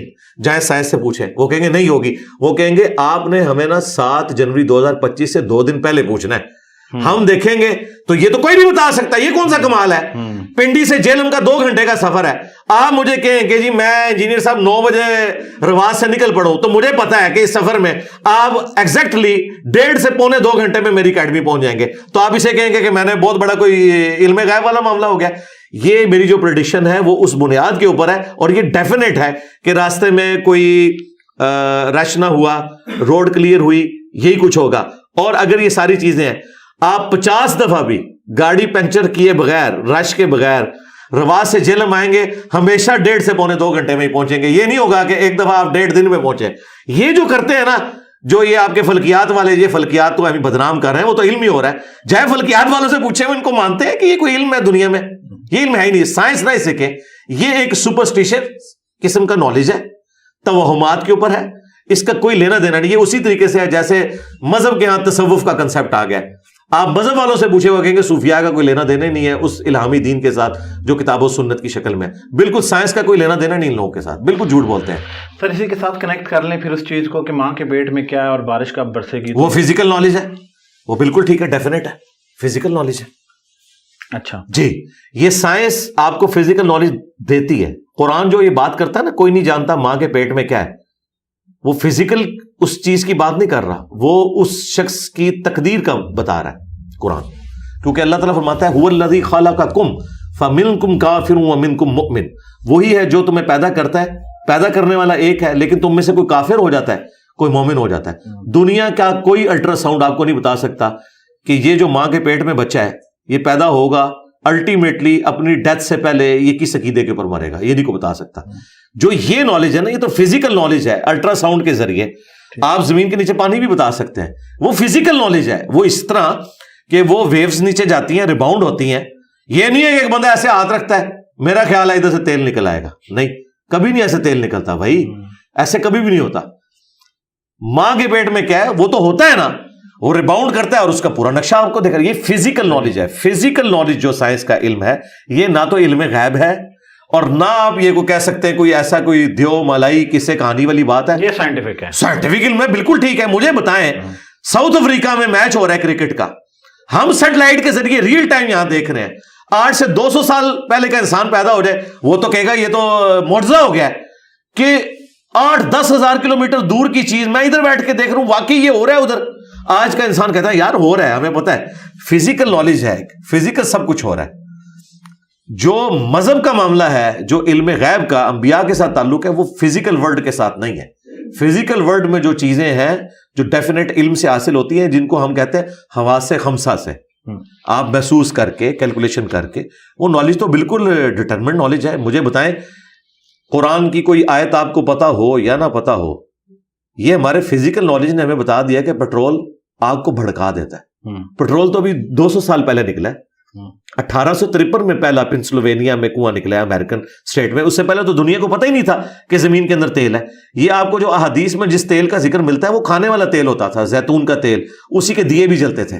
یہ جو مٹی کا تیل ہے اور پیٹرول ہے یہ تو ابھی نکلا ہے زمین سے، ٹھیک ہے. لیکن اگر میں آپ کو کہوں نا کہ جس طرح یہ بات سچ ہے کہ سورج مشرق سے نکلتا ہے ود رسپیکٹ ٹو زمین، ویسے تو وہ نکلتا نہیں ہے ود رسپیکٹ ٹو زمین، بالکل اسی طریقے سے یہ یونیورسل ٹروتھ ہے کہ پیٹرول آگ کو بھڑکاتا ہے.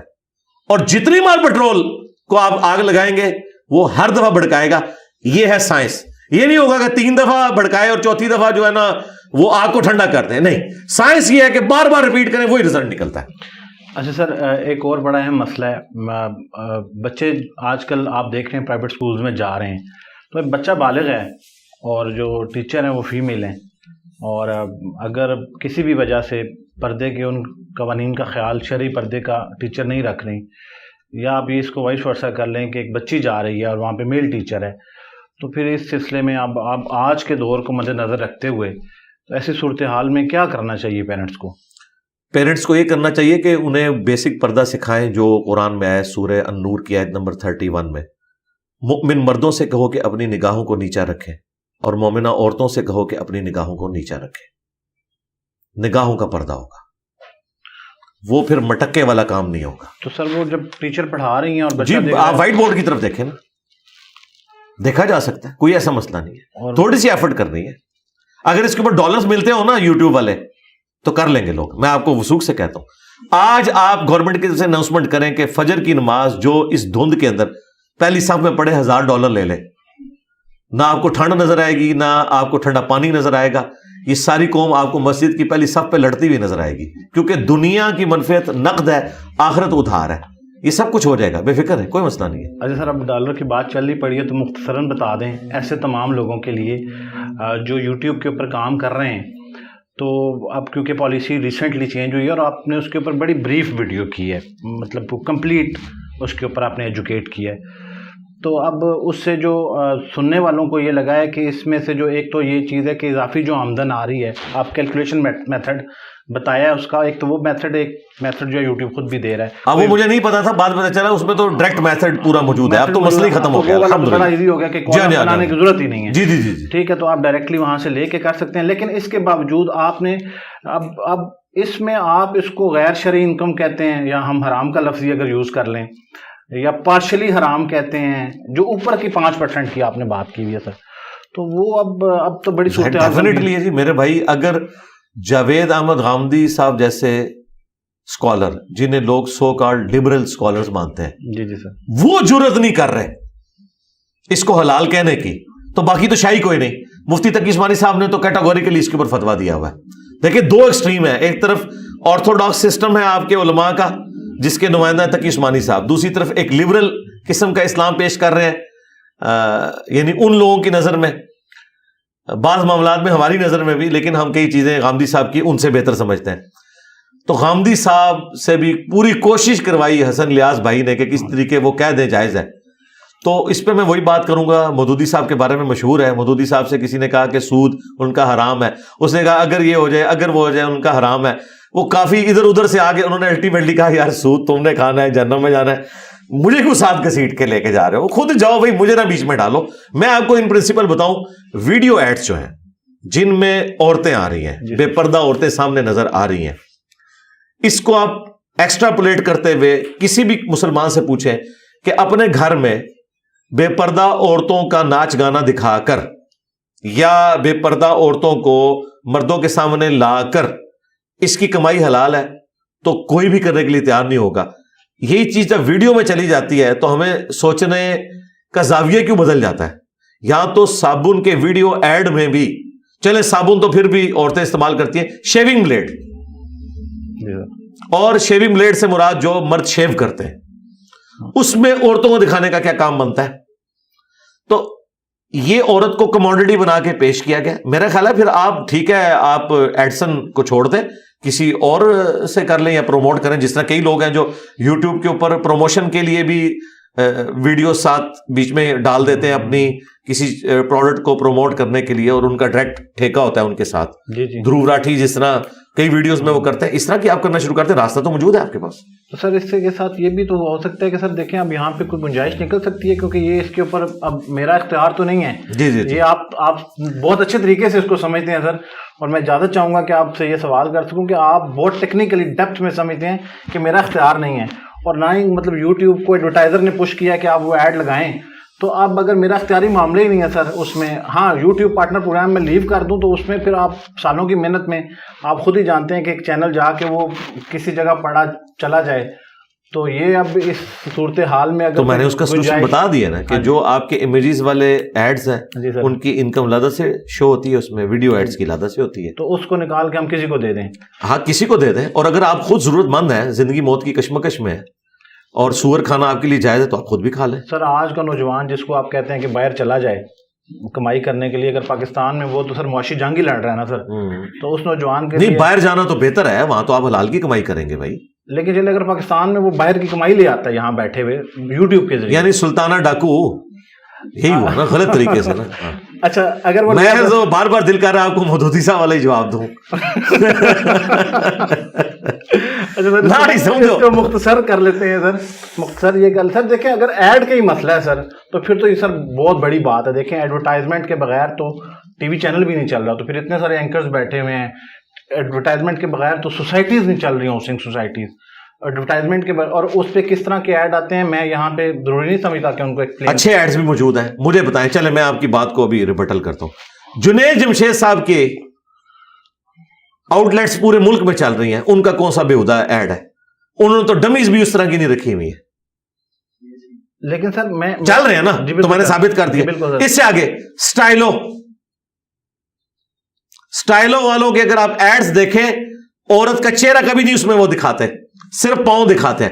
پہلے میں نے نا اس کو ذرا غور کیا, میں چونکہ ایک دو دفعہ وائف کے ساتھ گیا شاپ کے اوپر, تو وہاں پہ نا ایڈز کچھ چل رہے تھے, وہ ڈسپلے ہوئے ہوئے نا, تو وہ میری اچانک نظر پڑی, تو میں نے دیکھا کہ وہ صرف پاؤں کو ٹارگٹ کیا ہوا ہے, یعنی عورت کی شکل اور باقی چیز. اچھا پھر میں نے اپنی وائف سے ذکر کیا, میں نے کہا مجھے لگتا ہے یہ ریلیجس لوگ ہیں, یہ جان بوجھ کے اس طرح کے اشتہار بناتے ہیں. اس وقت ان کے ٹی وی پہ اشتہار نہیں اس طرح کے آتے تھے, اب ٹی وی پہ بھی آنے شروع ہوئے ہیں نا.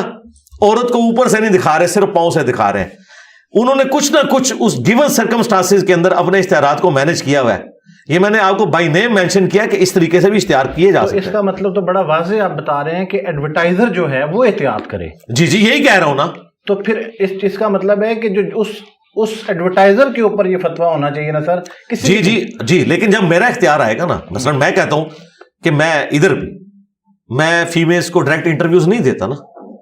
جی بالکل صحیح ہے, اس لیے کہ میرا اختیار ہے نا. یہاں پہ بھی اختیار ہے نا ٹی وی چینلز کا, وہ والے اشتہار لیں.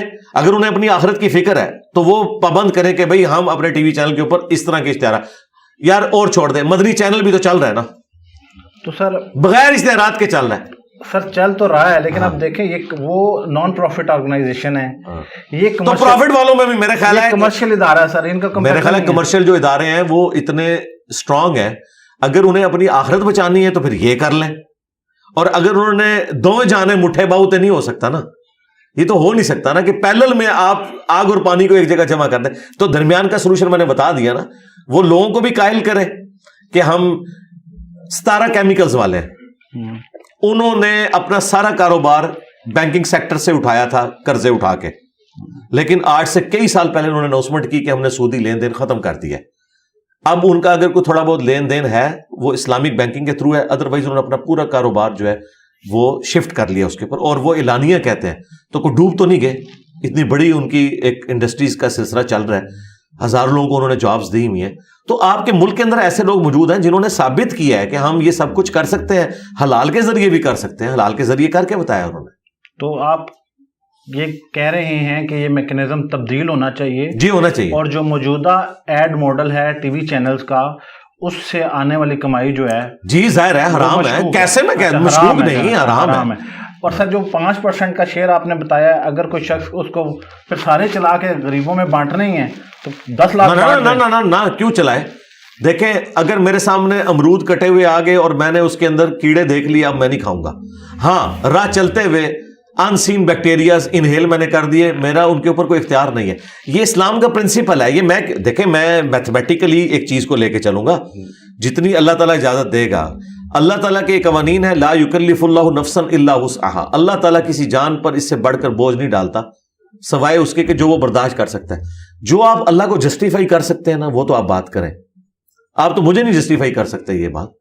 ہم اللہ تعالیٰ کے سامنے یہ مقدمہ لڑ سکتے ہیں کہ یا اللہ یہاں تک ہمارا اختیار تھا، اس کے بعد ہمارا اختیار ختم ہو گیا تھا. ہم آخری درجے میں کوشش کر کے اس کو اس طریقے سے مینٹین کر رہے ہیں. اس کے بعد ہمارے پاس کوئی چوائس نہیں تھی. لیکن جو آپ کیس بتا رہے ہیں وہ تو میرے پاس چوائس ہے. میں کیوں جان بوجھ کے ایسا معاملہ کروں کہ میں حرام چلاؤں اور میں پھر یہ کہوں. اور پھر دوسرا، میں اپنی گارنٹی تو چلے دے لوں گا کہ میں غریبوں پہ خرچ کر رہا ہوں. میں کل کو مر جاتا ہوں، میری اولاد اس چینل کے ساتھ کیا کرے گی؟ تو یہ اس چیز کا ایک چین شروع ہو جاتی ہے. میں اپنے لیے نہیں کرتا، آپ کا اللہ کا معاملہ ہے، آپ جانے اور اللہ جانے. میں تو آپ کو ایک مسعود صاحب کا فتویٰ لے لیں. کن کا؟ مفتی مسعود صاحب کا. سر نہیں میں آپ کو کیوں کسی کے پاس اس اعتبار سے بھیجوں کہ میں طارق جمیل صاحب بھی تو کر رہے ہیں. جی مفتی تقی عثمانی صاحب کا فتویٰ لے لیں، میں ان کے ساتھ ایگری کرتا ہوں. اور غامدی صاحب کا فتویٰ لے لیں.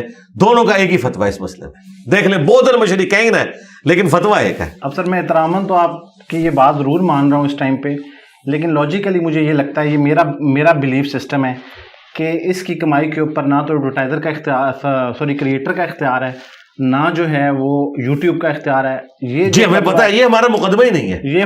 یہ جو ایڈ بنانے والا ہے وہ حرام کمائی کر رہا ہے. وہ نہ ایسے ایڈ بنائے. جی ایسا ہونا چاہیے. جیسے آپ نے اگزامپل دی شو کمپنی کی، تو نہ ایڈ بنائے. تو ان کو یہ نظام ٹھیک کرنا ہے. تو وہ کیونکہ جبرن یہ ایڈ بنا کے یوٹیوب کو بھی دے رہے ہیں، اور پھر یوٹیوب بحالت مجبوری، کیونکہ انہوں نے بھی اپنا نظام چلانا ہے نا، تو وہ ایڈورٹائزر کو دے رہے ہیں. تو میں ابھی جو آپ اس کو کہہ رہے ہیں، میں اگین یہ کہہ رہا ہوں کہ یہ احتراماً تو میں مان سکتا ہوں کہ آپ کہہ رہے ہیں نہیں یہ حرام ہی ہے. نہیں میں آپ کو نہیں کوئی احترام اپنا نہیں کروا رہا. میں احترام کی تو بات نہیں. دیکھیں لیکن لاجیکلی سر جو ہے نا، یہ جو ایڈورٹائزر ہے نا سر، اس کی کمائی حرام ہے. حضرت یہ آپ کو میں جو جواب دے رہا ہوں نا، جی سر، اس کا جو میرے والا حصہ ہے اس سے میری آخرت جوڑی ہوئی ہے. جو آپ کا حصہ ہے مجھے اس سے کوئی انٹرسٹ ہی نہیں ہے. آپ احترام چھوڑیں، آپ بے احترامی کریں اور آپ جو مرضی کریں وہ آپ اللہ تعالیٰ کو جواب دیں. لیکن میں یہ کہتا ہوں میرے کندھے پہ رکھ کے بندوق نہ چلائیں. یہ جو آپ نے بات کی نا، اس میں ایک گنجائش میں آپ کو بتا سکتا ہوں. وہ گنجائش بتا سکتا ہوں، جو ہمارے ریٹیلرز ہیں، دکاندار یا جو جنرل سٹورز ہیں، انہوں نے صابن کی ٹکیاں رکھی ہوئی ہے، انہوں نے اور چیزیں رکھی ہوئی ہیں. اب ان صابن کی ٹکیا کے اوپر بھی ایک فیمیل کی تصویر ہے، اس کو وہ اوائڈ نہیں کر سکتے کیونکہ ان کا مقصد صابن بیچنا ہے، تصویر بیچنا ان کا مقصد نہیں ہے. وہاں پہ اوائڈ نہیں ہو سکتا، وہاں وہ آپ والا فتویٰ لگ سکتا ہے، میں اسے انڈورس کرتا ہوں. لیکن یوٹیوب کے اوپر جو ایڈز چلتے ہیں نا، وہ ہمارے اختیار میں ہے کہ ہم اسے ہم نے یہ جب انہوں نے ایڈ زبردستی داخل کیا، ہم نے جو مڈ رول والا ہے اسے ان چیک کر دیا. ہم سر نومبر کے بعد، ہاں اس کے بعد بھی اس میں اختیار ہے کہ بیچ میں نہ چلے. ہمارا بیچ میں شروع اور آخر میں چلیں گے سر. جی سرکار اس میں تو ہمارا اختیار نہیں ہے نا. نہیں ہے. اچھا اور وہ بھی ہر دفعہ نہیں چلتا، اگر اشتہار ہو تو چلاتے ہیں، ہر دفعہ نہیں ویڈیو پہ چلتا اشتہار. اچھا ٹھیک ہے. اور اس میں ایک بار شروع ہو گیا نا، اس کے بعد بیچ میں قرآن کلاس ہماری شروع ہوئی. ہم نے لوگوں کو بتایا، میں ہر ویڈیو کے نیچے کامنٹس کرتا ہوں کہ اگر کوئی اشتہار چلے تو یہ ہمارا کوئی لینا دینا نہیں. اب شروع میں اشتہار چلا، اسکپ کیا، پوری 2 گھنٹے کی کلاس میں اشتہار نہیں دوبارہ آئے گا. لیکن میں آپ کو بتاؤں، میں مذہبی پروگرام بھی کہیں لگاتا ہوں، 5 منٹ بعد ایک ناچتی ہوئی عورت سامنے آ جاتی ہے، اس کو اسکپ کیا، پھر 5 منٹ بعد بندہ کہتا ہے یار بند کر دے اس کو، کیا اس کو قرآن کلاس میں سن رہا ہوں اور قرآن کلاس 55 منٹ کی ہے اور اس میں 11 اشتہار آ جائیں تو میں نے کیا قرآن کلاس سننی؟ ہماری کلاس میں ایسے نہیں ہوگا. اللہ لیکن کے سر آپ تو کبھی یا کوئی بھی، ہم آپ کو نہیں کہتے، کوئی بھی کنٹینٹ کریٹر آپ ہمیں نہیں نہ کہتے، ہم بھی آپ کو نہیں کہتے، آپ کو صرف سمجھا نہیں رہا. نہیں جی ہم زبردستی نہیں کرتے، آپ کی جو مرضی آپ کریں، آپ خود اللہ کو جواب دیں. ہم نے آپ کے کسی بھی غلطی کا بوجھ ہم نے نہیں اپنے کندھے پہ اٹھانا. اچھا چلیں سر، اب اس کے اوپر ایک نیکسٹ چیز ہے، ہم ایک سوال لے لیتے ہیں شریک کہ یہ سر باندی کے کانسیپٹ کے اوپر بات کرنا چاہ رہے ہیں، اور یوٹیوب کے کیس کو ہم نے یہاں پہ سم کیا جی کہ انما الاعمال بالنیات، کیونکہ کسی کی نیت اگر کانٹینٹ دکھاتے ہوئے یہ نہیں ہے کہ میں نے برا اشتہار دکھانا ہے، جیسے انجینئر صاحب نے اگزامپل دی ہے اور وہ جبری ایڈ ہے، اس کا ایک فارمولہ بھی ہے، آپ ہم بھی اپنی ڈسکرپشن میں لنک دے دیں گے، آپ بھی ایک ویڈیو دیکھ سکتے ہیں، انجینئر محمد علی مرزا صاحب کے چینل کے اوپر موجود ہے یوٹیوب کے حوالے سے. تو ہم وقت کو بچاتے ہوئے ایک نیکسٹ سوال کے اوپر چلتے ہیں. سر یہ باندی کے کانسیپٹ کے اوپر بتائیں، قرآن پاک میں موجود ہے اور پھر اس کے بعد وہ ختم ہو گیا. میں سوال کو مختصر کر رہا ہوں کیونکہ بڑی واضح چیز ہے. تو سر وہ اس میں یہ بتایا گیا کہ جنگ کے دوران جو خواتین مقابلہ کرنے کے لیے آتی تھیں تو وہ ان کو باندی بنا لیا جاتا تھا تاکہ وہ بعد میں دوبارہ واپس جا کے بچوں کو نہ کریں. تو سر اس کے بعد یہ ختم کر دیا گیا، تو لیکن قرآن پاک میں آج بھی یہ موجود ہے. تو سر آج کے دور میں اگر جنگ لگ گئی ہے اور دشمن ملک جو ہے وہ خواتین کے ساتھ حملہ کر دیتا ہے تو پھر یہ رول اپلائی ہوگا یا؟ جی اپلائی ہوگا، یہ ختم نہیں ہوا، ختم نہیں ہوا، آبسلیٹ ہوا ہے. اچھا، آبسلیٹ کا مطلب ہے کہ گیون سرکمسٹانسز میں اب وہ قابل عمل نہیں رہا. جس طرح آیا کہ روزہ کوئی توڑ بیٹھے تو ایک غلام کو آزاد کرے گا، یا قتل خطا ہو گیا ایکسیڈنٹل قتل تو ایک غلام کو آزاد کرے گا. اب غلام تو نہیں ملتے. اس کا یہ مطلب نہیں ہے کہ یہ سسٹم حرام ہو گیا، ڈسکریج ہوا، اپنی موت خود مر گیا. لیکن اگر دوبارہ خلافت قائم ہوتی ہے اور اسی طرح کی صورتحال بنتی ہے جو خلفائے راشدین کے دور میں تھی، تو ظاہر نبی علیہ السلام کے جانے کے بعد نئی شریعت تو کوئی نہیں آئی، تو خلفائے راشدین کے دور میں اگر ایک چیز چل رہی تھی تو آج بھی اسی طریقے سے ویلڈ ہے. ہاں نبی علیہ السلام اگر اپنی مبارک زندگی میں کسی چیز کو حرام کر جاتے نا تو پھر خلفائے راشدین اسے آگے لے کے نہ چلتے. لیکن ہم نے دیکھا ہے پریکٹیکلی خلفائے راشدین کے دور کے اندر جو عورتیں جنگ لڑنے کے لیے آئی ہیں انہیں جنگی قیدی بنایا گیا، بچوں کو بھی جنگی قیدی بنایا گیا، اور جو مرد تھے وہ قتل کیے گئے ہیں، یا اگر قیدی ہوئے ہیں تو فدیہ لے کے چھوڑ دیے گئے. تو اس کو حرام تو کسی مکتب فکر کے نزدیک یہ حرام نہیں ہے، آبسلیٹ ہو گیا آٹومیٹیکلی. رہا اب کا معاملہ، اب تو خلافت کا نظام ہی نہیں ہے، اب کنٹریز بن چکے ہیں، حکومتیں ہیں. اب اگر کوئی اس طرح کا معاملہ ہوتا بھی ہے نا تو وہ چیز اپلائی نہیں ہوگی، وہ انہی تمام سرکمسٹانسز کے ساتھ اپلائی ہوگی جو خلفائے راشدین کے سلسلے میں تھے. یعنی آپ کے لیے مختصر جواب یہ ہے کہ بس آپ کو اللہ نے جو بیویاں دی ہیں انہی کے اوپر آپ گزارا کریں اور کسی جنگ کا انتظار نہ کریں. نہیں آپ جنت کا انتظار کریں. اچھا سر، عذاب قبر کے اوپر تھوڑا سا پلیز. جی بتائیے. کہ منکر نکیر تک کی ویڈیو سے بھی پتہ چل رہا، اصل میں سوالات کو تھوڑا مختصر بھی کر رہا ہوں. نہیں آپ کریں. اب ایک میں آپ کو کلیئر کر دوں. جی ہم نے زور اثر پڑھ لی ہے. اچھا اب مغرب عشاء ہم رات کو 12 بجے بھی پڑھ سکتے ہیں. آپ بھلے 1 گھنٹہ لیں، 2 لیں، 3 لیں، جب آپ تھک جائیں گے نا اور سارے سوال آپ کے ختم ہو جائیں گے پھر میں کہوں گا ٹھیک ہے جی. سر وہ میموری کارڈ بھی ہمارا جو ہے، اچھا میموری کارڈ بھی ہمارے پاس ہے، ہم آپ کو دے دیں گے، کوئی مسئلہ نہیں. اچھا سر، عذاب قبر کے اوپر ایک شخص دنیا سے چلا جاتا ہے، قبر میں جاتا ہے، منکر نکیر آتے ہیں، سوالات کا سلسلہ ہوتا ہے، تمام سننے والے اس کو یقیناً جانتے ہوں گے، اور اس کو بشارت مل گئی جنت کی یا جہنم کی. تو سر یہ جو قیامت ہے، اب جو قبر کا عذاب ہے اس کے آغاز ہونے کے پیرامیٹرز پھر کیا ہیں کہ ایک شخص کا تو بھی ڈیفائن ہی نہیں ہوا.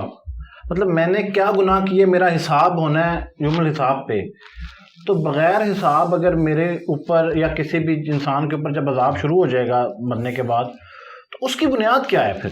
جی اس کی بنیاد یہ ہے، آپ اس ڈاکٹرن کو سمجھیں. بیسیکلی جو لوگ منکرین عذاب قبر ہے نا، پہلی بات ہے کہ امت کی مین سٹریم کا کوئی بھی مکتبہ فکر عذاب قبر کا منکر نہیں ہے. یہ تو آپ کلیئر کر لیں، سنی ہو یا شیعہ ہو یا ان کے جتنے بڑے بڑے اسکول آف تھاٹ ہیں، حنفی، شافعی، مالکی، حنبلی، اثنا عشری، سب کے سب عذاب قبر کو مانتے ہیں. اور یہ عذاب قبر کا لفظ جو ہم عموم کے لیے استعمال کرتے ہیں بیسیکلی عذاب برزخ ہے، ان سین بیریئر. وَمِن وَرَائِهِمْ بَرْزَخٌ إِلَى يَوْمِ يُبْعَثُونَ، ان کے مرنے سے لے کر قیامت کے دن اٹھائے جانے تک ایک ان سین بیریئر ہے جسے عربی میں کہتے ہیں برزخ. یہ قبر مٹی کی ڈھیری بھی ہو سکتی ہے، یہ قبر سمندر میں غرق ہونا بھی ہو سکتا ہے, یہ قبر ہواؤں میں راکھ کا بکھرنا بھی ہو سکتا ہے, یہ قبر شیر کے پیٹ میں بھی بن سکتی ہے, یہ قبر صرف استعمال ہوتا ہے ایک استارے کے طور پر. اچھا, اب یہ جو ڈاکٹرن کھڑی کی عذاب قبر کے منکرین نے کہ جب تک قیامت کا حساب و کتاب نہیں ہوگا تو اللہ تعالیٰ کی صفت عدل کا تقاضا یہ ہے کہ عذاب بھی سٹارٹ نہ ہو. For the sake of argument ہم ایگری کرتے ہیں, بالکل ٹھیک ہے, لیکن ان کی اس ڈاکٹرن کو ہم قرآن سے ہی توڑیں گے.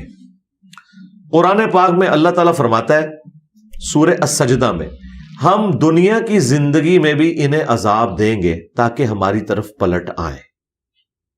قرآن تو عذاب کی ایک قسط دنیا میں بھی بتا رہا ہے تاکہ اللہ کی طرف پلٹ آئے. اس کو تو کوئی کہہ سکتا ہے کہ یہ تو موت سے پہلے پہلے ہے, ایک الارم دینے کے لیے, بالکل ایگری کیا. آگے چلیں, قرآن پاک میں اللہ تعالیٰ نے سورۃ الانعام میں, سورہ النساء میں اور کئی سورتوں میں کہا ہے کہ جب گناہگار لوگوں کی موت کا وقت قریب آتا ہے تو فرشتے ان کے منہ اور پیٹھوں پہ ہتھوڑے مارتے ہیں اور کہتے ہیں نکالو اپنی جانیں اور آؤ اب اس طرف. ہم یہ کہتے ہیں کہ موت کے وقت تو اب اس نے کوئی اپنی اصلاح تو نہیں کرنی, اس کی روح نکالی جا رہی ہے ہتھوڑے مار مار کے. یہ قرآن کے الفاظ ہیں, پیٹھ پہ بھی اور منہ پہ بھی. قیامت کا دن کا بھی حساب ہوا نہیں ہے, پہلے تھوڑے یہ تھوڑے یقیناً ان کو پڑھ رہے ہیں جن کا الٹیمیٹلی اللہ کو پتا ہے کہ ان کا الٹیمیٹ انجام قیامت والے دن کیا ہونا ہے. لہذا اللہ کی طرف سے جو عذاب ہے اس کی یہ قسطیں ہیں. اس کی پہلی قسط اگر کوئی ہے نا اس اعتبار سے, وہ ہے موت کے وقت جو پیٹھ پہ اور چہروں کے اوپر ہتھوڑے مارے جاتے ہیں. دوسری قسط بھی قرآن میں موجود ہے سورہ المؤمن کے اندر, فرعونی صبح شام آگ پر پیش کیے جاتے ہیں اور جب آخرت کا وہ بڑا دن آئے گا تو یہ بڑی آگ پر پیش کیے جائیں گے. یہ آیت واضح ثبوت ہے کہ ابھی قیامت قائم نہیں ہوئی اور قرآن کہہ رہا ہے کہ فرعونی صبح شام آگ پہ پیش ہو رہے ہیں. وہ کہاں پہ پیش ہو رہے ہیں؟ اسی آیت کو امام بخاری نے عذاب قبر کی دلیل میں جب حدیث لی ہے نا عذاب قبر سے متعلق, اس کے اوپر ہیڈنگ بنایا تاکہ اگر کوئی کہنا کہ یہ امام بخاری نے اپنی طرف سے حدیثیں گھاڑ لی ہیں تو وہ قرآن سے دکھا سکیں کہ بھئی سورہ المومن تو امام بخاری نے نہیں لکھی. سورہ المومن کے اندر سورت نمبر 40 میں آیا کہ فرعونی صبح و شام آگ پر پیش کیے جاتے ہیں اور جب قیامت کا دن آئے گا تو بڑے عذاب میں وہ جائیں گے. اب وہ کس آگ پہ پیش ہو رہے ہیں؟ قرآن تو کہہ رہے پیش ہو رہے ہیں, یہ وہی آگ ہے جس کو آپ عذاب قبر کہہ لیں, عذاب برزخ کہہ لیں. تو یہ قسط دوسری ہے اور پھر الٹیمیٹ آخرت کی قسط آنے والی ہے. اب اس میں ٹیکنیکل کوسچن سائنٹیفک یہ ہو سکتا ہے کہ ایک بندہ آج سے 10,000 سال پہلے فوت ہوا, بالکل, اور ایک قیامت سے ایک دن پہلے فوت ہوا. ہاں جی, اس کا جواب ہم دیتے ہیں. یہ کیلکولیشن کرنا اللہ کا کام ہے. اللہ تعالیٰ کسی شخص کے ساتھ ایسا بھی کر سکتا ہے کہ اس کے ایک دن کو اس پہ اس طرح طاری کرے کہ وہ 10,000 سال کے اوپر بھاری ہو جائے. یہ اللہ تعالیٰ کا معاملہ ہے نا, یہ انسان نے تو کیلکولیشن نہیں کرنی ہے. ہم کہتے ہیں یہ عذاب کے معاملات, ہم تو کہتے ہیں آپ عذاب قبر کو کیمرے سے دیکھ بھی نہیں سکتے, یہ اس فزیکل ورلڈ کی چیز نہیں ہے. اچھا سر, یہاں پہ یہ بھی وضاحت کر دیں کہ یہ قبر جو ہم قبرستان میں دیکھتے ہیں, جی جی, یہ اسی قبر کی پھر بات ہو رہی ہے؟ جی اسی قبر کی ہو رہی ہے. تو پھر سر اگر ایک شخص کسی بھی حادثے کی وجہ سے جی اس کی قبر وہ ہے, میں نے وہ پہلے کلیئر کر دیا. یہ جو ہمیں دھوکہ دیتے ہیں نا کہ جی یہ مٹی کی ڈھیری, جی یہی مٹی کی ڈھیری. کیوں؟ صحیح مسلم حدیث ہے, حضرت عمر بن عاص کی موت کا وقت جب قریب آیا, بڑی لمبی حدیث ہے 321 نمبر مسلم شریف میں شروع میں, انہوں نے اپنے بیٹے کو نصیحتیں کی. اینڈ پہ انہوں نے کہا کہ جب میں مر جاؤں میری قبر پہ دفنانے کے بعد اتنی دیر بیٹھے رہنا جتنی دیر ایک اونٹ کو نہر کر کے اس کا گوشت تقسیم کیا جاتا ہے تاکہ میں اپنے رب کے آئے ہوئے فرشتوں کو جوابات دوں اور مجھے استقامت ہو. صحابہ کرام کا یہ عقیدہ تھا کہ اسی قبر میں عذاب ہوتا ہے. اچھا وہ آپ دیکھ نہیں سکتے, وہ تو آیا کہ قرآن کی مجلس کو فرشتوں نے ڈھانپا ہوا ہے. ہم بھی یہاں قرآن کی بات کر رہے ہیں, کتنے فرشتے ہمیں نظر نہیں آئیں گے. یہ فزیکل ورلڈ کی چیز نہیں ہے, عذاب قبر فزیکل ورلڈ کی چیز نہیں ہے. پتھر کے اندر آگ موجود ہوتی ہے لیکن آپ کو نظر تو نہیں آتی, وہ تو آپ رگڑتے ہیں تو باہر نکلتی ہے نا. یہ چھوڑ دیں, یہ اس فزیکل ورلڈ کی چیز ہی نہیں. لہذا یہ ڈیمانڈ کرنا کہ یہی مٹی کی ڈھیری ہے, کوئی بھی ہو, قرآن میں تو یہ ہے نا کہ انسان مرتا ہے اور اسے قبر دی جاتی ہے. حالانکہ اللہ کو پتا تھا کہ ہر بندے کو قبر نہیں ملتی, عموماً بات ہو رہی ہے. اسی طریقے سے صحابہ کرام علیہم رضوان تابعین کو رومن امپائر کی بیٹل فیلڈز میں آگ کے کڑاؤں کے اندر جلایا گیا, وہ روسٹ ہو گئے, ان کے لیے وہی قبر بن گئی ہے. یہ تو اللہ تعالیٰ کا معاملہ ہے. اچھا پھر سورہ توبہ میں آیا, اے نبی علیہ السلام آندہ کے بعد مستقبل میں آپ نے نہ تو کسی منافق کا جنازہ پڑھنا ہے اور نہ اس کی قبر پہ جا کے کھڑے ہونا ہے. تو یہ جو قبر والا معاملہ چل رہا ہے اللہ تعالیٰ نے اسے بڑی امپورٹنس دی ہوئی ہے. سر جب قیامت کے دن حساب ہوگا تو یہ پھر کوئی اس کی کہاں کوئی وہ اللہ نے کیلکولیشن کرنی ہے نا جی کہ کتنا مائنس ہو گیا کتنا رہ گیا. اچھا چلے قیامت میں بھی آ جائے. قیامت میں بھی 50,000 سال کا دن ہے, قرآن میں ہے 50,000 سال کا. اب آپ مجھ سے اگر یہ پوچھیں کہ انجینئر صاحب جس کا حساب پہلے دن پہلی گھڑی میں ہو گیا وہ تو ٹھیک ہے, تو جس کی آخری میں, تو پھر آپ کیا جواب دیں گے؟ کیا قرآن کو وائلیٹ کرنا شروع کر دیں گے؟ آپ کہیں گے کہ بھائی قرآن میں آیا ہوا ہے, میں اس کو اسی طریقے سے مانتا ہوں. اب شکر ہے کہ یہ قرآن میں آیا ہوا ہے, یہ حدیث میں آیا ہوتا تو اس کو بھی تختہ مشنوع نے بنا لینا تھا. سر جن کو جنت کی بشارت ملی ہے وہ پھر جنت والی تمام چیزیں ان کو ملنا شروع ہو جائیں گی. سرکار یہ آپ کی کیلکولیشن ہے ہی نہیں ہے. نہ یہ پیکج آپ نے آفر کرنا ہے, نہ یہ پیکج گورنمنٹ نے آفر کرنا ہے, نہ امریکہ نے دینا ہے, نہ IMF نے دینا ہے. یہ اللہ نے دینا ہے. یہ اللہ کو پتا ہے کہ وہ آخرت کی کیفیت کیا ہے. ہمیں تو ایک دھندلا سا تصور بتایا گیا ہے. ہمیں تو یہ بھی بتایا گیا ہے بخاری مسلم میں کہ 7 قسم کے لوگوں کو اللہ کے عرش کا سایہ نصیب ہو جائے گا قیامت والے دن میدان محشر میں. ان کی جنت وہیں سے شروع ہو جائے گی. جب اللہ کے عرش کا سایہ مل گیا آپ کو, پھر میدان محشر میں ہونے والے سارے کے سارے کام وہ آپ کے لیے ایک اس تماشائی کے مانند ہے جو پیویلین میں ایئر کنڈیشن کمرے میں بیٹھ کے پسینے میں شرابور کرکٹر کی بیٹنگ دیکھ رہا ہے. وہ کیفیت صرف کرکٹر گزار رہا ہے, وہ تو بیٹھا ہوا ہے ایئر کنڈیشن کمرے میں. جو اللہ تعالیٰ کے عرش کے سائے کے نیچے آ جائے گا وہ بھلے 50,000 سال کا دن بھی ہو, اس کے لیے تو آسان ہو جائے گا کاٹنا. وہ تو پھر انجینئر صاحب ہم یہ کہہ سکتے ہیں کہ جو شخص جس دن مرا پھر اس کی قیامت شروع ہو گئی. جی بخاری مسلم میں حدیث ہے جو مر گیا اس کی قیامت شروع ہوگی. اس کی قیامت شروع ہوگی. اور وہ قیامت کیا ہے؟ وہ آخرت. آخرت کیا ہے؟ مرنے سے لے کر جنت یا جہنم میں پہنچنے تک یہ سارے کا سارا پورشن آخرہ ہے. اما عائشہ کی حدیث ہے بخاری میں, جب نبی الاسلام کا آخری دن تھا, عبد الرحمن بن ابی بکر آئے, ان کے ہاتھوں میں مسواک دیکھی, نبی الاسلام نے اشارہ کیا مسواک ترغیب کے لیے, آپ نے اپنے منہ میں ڈالی لیکن آپ کمزوری کی وجہ سے چبا نہیں سکے. تو سیدہ عائشہ کہتی ہیں میں نے وہ چبا کے حضور کو دی اور نبی الاسلام نے اس کو چبایا. اور اما عائشہ کہتی ہیں میری خوش قسمتی ہے کہ اللہ تعالیٰ نے میرے تھوک کو اور نبی الاسلام کے تھوک کو اکٹھا کر دیا. جب آپ نے چبایا اور مجھے دی تو آپ کا لعاب دان میرے منہ میں آیا, اور جب میں نے چبا کے حضور کو واپس کی تو میرا لعاب حضور کے منہ میں گیا. یہ وہ اپنے لیے فخر کی بات کرتی تھی. وہ کہتی ہیں کہ رسول اللہ صلی اللہ علیہ وآلہ وسلم کے تھوک مبارک اور میرے تھوک کو اللہ تعالیٰ نے اس دن جمع کر دیا ایک جگہ, جو رسول اللہ کی دنیا کی زندگی کا آخری دن اور آخرت کی زندگی کا پہلا دن تھا. اما عائشہ کے الفاظ ہیں بخاری میں کہ جس دن حضور فوت ہوئے نا وہ نبی الاسلام کی آخرت کا پہلا دن تھا. مرتے ہی آخرت شروع ہوگی اس بندے کی. تو پھر سر عالم برزخ میں جو روحیں جائیں گی اور پھر وہ دوبارہ واپس پھونکی جائیں گی اور پھر وہ کھڑی ہو کے امتحان دیں گی. جی تو اس کے درمیان میں پھر یہ پروسیس جو آپ بتا رہے ہیں جی وہ علیین سجین وہ سارے کے سارے معاملات ہیں. فی الوقت میرے بھائی ہمیں اس سے کوئی غرض نہیں ہے. نبی الاسلام نے فرمایا میں اور قیامت اس طرح ساتھ بھیجے گئے ہیں جس طرح یہ 2 انگلیاں. صحیح مسلم میں. اب آپ مجھے کہیں کہ انجینئر صاحب یہ والی 2 انگلیاں حضور نے جوڑی تھیں, یہ والی جوڑی تھیں یا یہ والی جوڑی تھیں. یار نبی الاسلام انگلیاں اس لیے نہیں جوڑ رہے تھے کہ آپ یہ بتائیں کہ جوڑی کون سی 2 تھی. وہ اس بات کی تھیم کو بتا رہے تھے. تھیم یہ ہے کہ مرنے سے پہلے آخرت کی تیاری کریں. آپ نے اللہ کو منہ دکھانا ہے, جو اس کے پیغمبر کی تعلیمات ہیں آپ اسے فالو کریں, یہ ہے تھیم. باقی جو آخرت کے معاملات ہیں وہ ہم آپ کو ٹائنیز ڈیٹیل تک خود سے گھاڑ کے نہیں بتائیں گے. میرا مسئلہ یہ ہے کہ میں اتنی بات کرتا ہوں جتنی بکش بات ہے, اس کے بعد میں معاملہ اللہ کے سپرد کرتا ہوں, کیونکہ ہمیں اجازت نہیں ہے کہ ہم اس میں تب آزمائی کریں. کئی اسکالرز ہیں جو کرتے ہیں اور لوگ کہتے ہیں دیکھو جی انہوں نے بڑا پوائنٹ بتایا. پوائنٹ کہاں سے بتایا؟ خود بیٹھ کے گھڑا. وہ تو شاعر آپ سے بہتر گھاڑ لیتا ہے, اور سب سے بہتر تو ہالی ووڈ والے گھڑتے ہیں, کیا کچھ نہیں دکھا دیتے. لیکن کیا یہ سپورٹیو ہے؟ قرآن و سنت سے سپورٹڈ ہے یہ؟ تو نہیں. ہم نے تو جو بات کرنی ہے جتنی آئی ہے ہم بتائیں گے کہ یہ ہے. اللہ تعالیٰ اس دنیا میں بھی آپ کو اتنی بڑی چیز دکھاتا ہے. جون جولائی کی گرمیوں میں اگر ملیریا کسی کو ہوا ہو, ٹائیفائڈ, اسے آپ 3 رضائیاں بھی اڑا دینا اسے ٹھنڈ لگتی. ادھر بیٹھے بندوں کو گرمی لگ رہی ہوتی ہے. ایک ہی جگہ پہ 2 مختلف بندوں کے اوپر 2 حالتیں طاری ہوئی ہوئی ہیں. کافر بھی یہ مذاق اڑاتے ہیں. پتہ آپ کو کافر کیا کہتے تھے؟ قرآن میں آیا کہ دوزخ میں ہے 19 فرشتے, تو وہ ٹھٹا اڑاتے تھے. وہ کہتے تھے 19 ہیں. ایک کہتا تھا میں پلوان ہوں 10 تو میں دیکھ لوں گا, دوسرا کہتا تھا باقی 9 میں سنبھال لاں گا. اب مجھے بتائیں اس طرح قرآن کا مذاق اڑانا مشرکین عرب, بھئی وہ 19 پلوان نہیں ہے, 19 فرشتے ہیں. وہ تو ایک فرشتہ بھی ہو, ایک بھی نہ ہو. اللہ تعالیٰ نے کہا کہ میں نے 19 کا عدد ان کے لیے فتنہ بنا دیا. وہ فتنہ ایسا بنا اس پر کافروں کے لیے بنا. آج تک لوگ 19 کی کیلکولیشن کر رہے ہیں, بسم اللہ کے 19 حروف ہیں, ٹھیک ہے ہوں گے, اور پوری 19 کے اوپر کتابیں لکھ دی ہیں لوگوں نے, ٹھیک ہے. تو یہ 19 کا عدد ایک فتنہ ان لوگوں کے لیے بنا اس زمانے میں, انہوں نے یہ باتیں کرنی شروع کر دی. اچھا پھر یہ بھی باتیں کرتے تھے کہ قرآن میں آیا نا کہ ہم ان کو بھی اور ان کے معبودوں کو بھی جہنم میں پھینکیں گے. تو پتہ کیا کہا مشرکین عرب نے, انہوں نے کہا ٹھیک ہے پھر جیزس کرائسٹ بھی جہنم میں جائیں گے کیونکہ عیسائی ان کو پوجتے ہیں, کرسچنز. اب اس کا جواب پھر اللہ کو قرآن میں دینا پڑا. اللہ نے فرمایا سورہ زخرف میں کہ عیسیٰ ابن مریم کی جو مثال انہوں نے بیان کی ہے نا, تو صرف یہ جو ہے وہ ایک جھگڑا کرنے کے لیے کر رہے ہیں.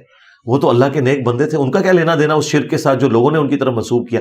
اللہ کو بھی ریبٹل کرنا پڑا ہے, ریپلائی ٹو کرنا پڑا ہے, حالانکہ اللہ کی بات پرفیکٹ تھی. ہمیں یہ اللہ تعالیٰ ریپلائی نہ بھی کرتا نا, تب بھی ہم نے لوگوں سے کہنا تھا کہ اگر قرآن میں آیا نا کہ ان کے جھوٹے معبود بھی جہنم میں جائیں گے, یعنی بت بھی, اور وہ بت جہنم میں اس لیے نہیں جا رہے کہ بتوں کو عذاب ہو رہا ہے, بتوں کا کیا قصور ہے, صرف ان کی حسرت میں اضافہ کرنے کے لیے کہ ہم انہیں پوچھتے تھے یہ بھی ہمارے ساتھ جہنم میں ہے.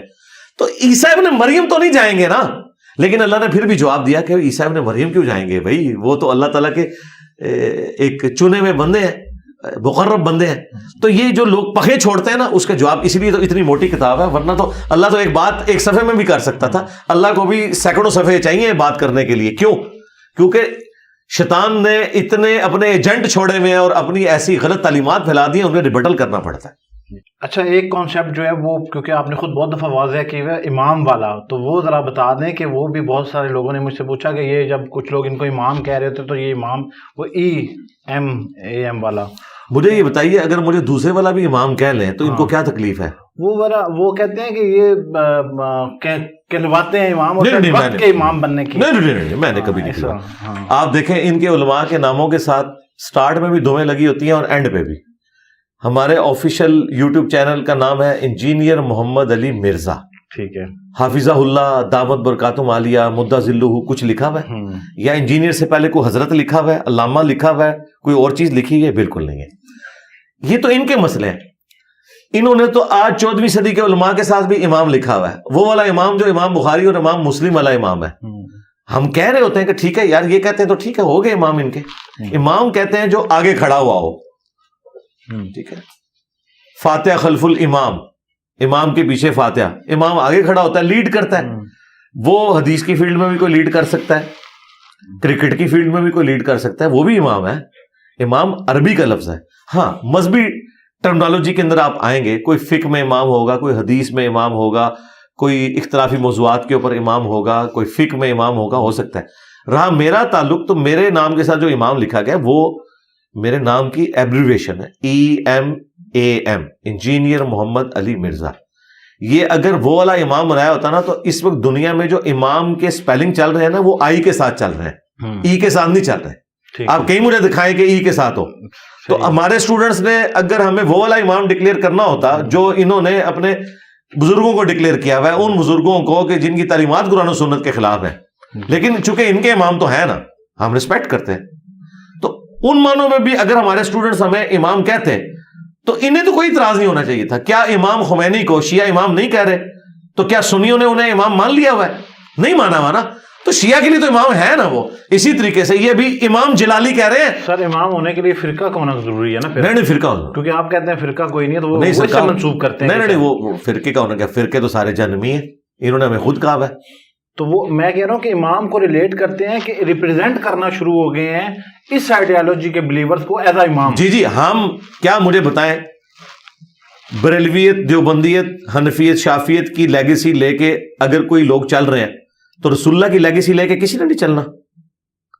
ہم وہ لے کے چل رہے ہیں نا, ہم قرآن و سنت کی بات کر رہے ہیں نا. اچھا سر, اس پہ ایک چیز ایڈ کر لیں کہ آپ نے اکثر اپنے ویڈیوز میں کہا ہے کہ میں نے بک نہیں لکھی, کتاب.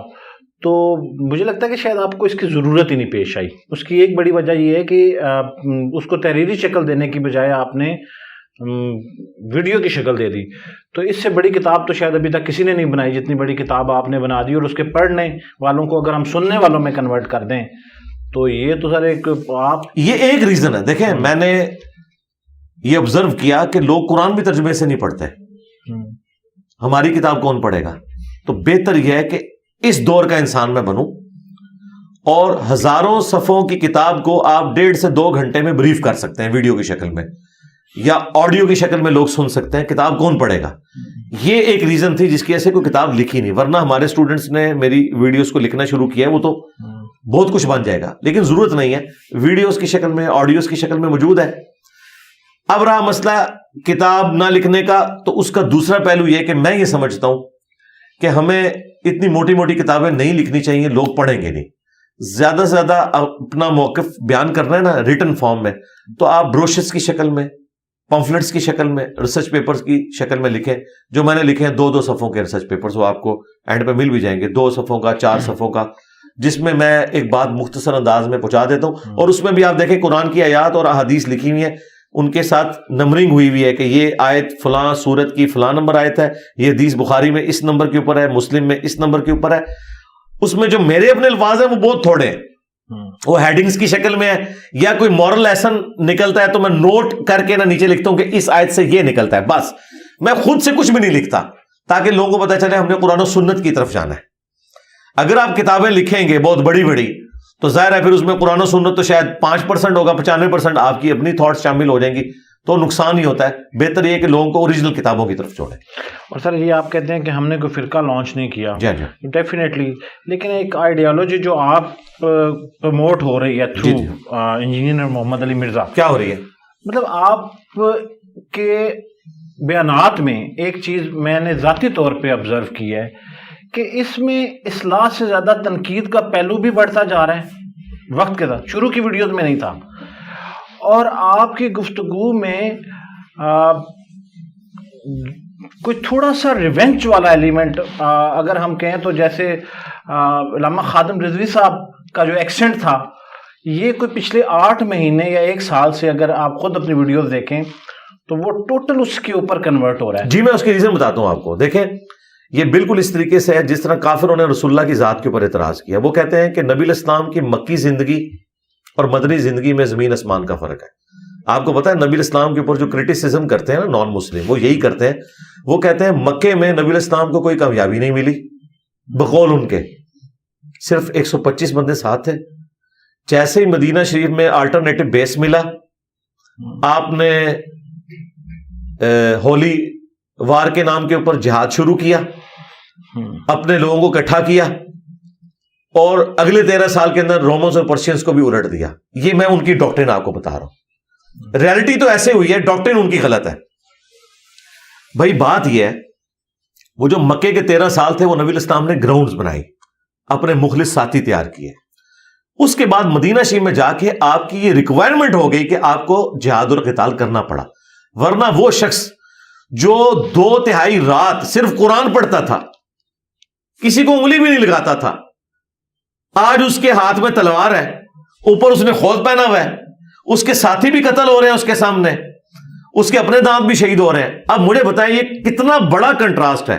نبی علیہ السلام مکے میں ایک اس طرح کی زندگی نظر آتی ہے جو آپ کو ایک صوفیوں والی زندگی ہے بقول ان کے, جس میں کوئی کسی کو کچھ نہیں کہہ رہا.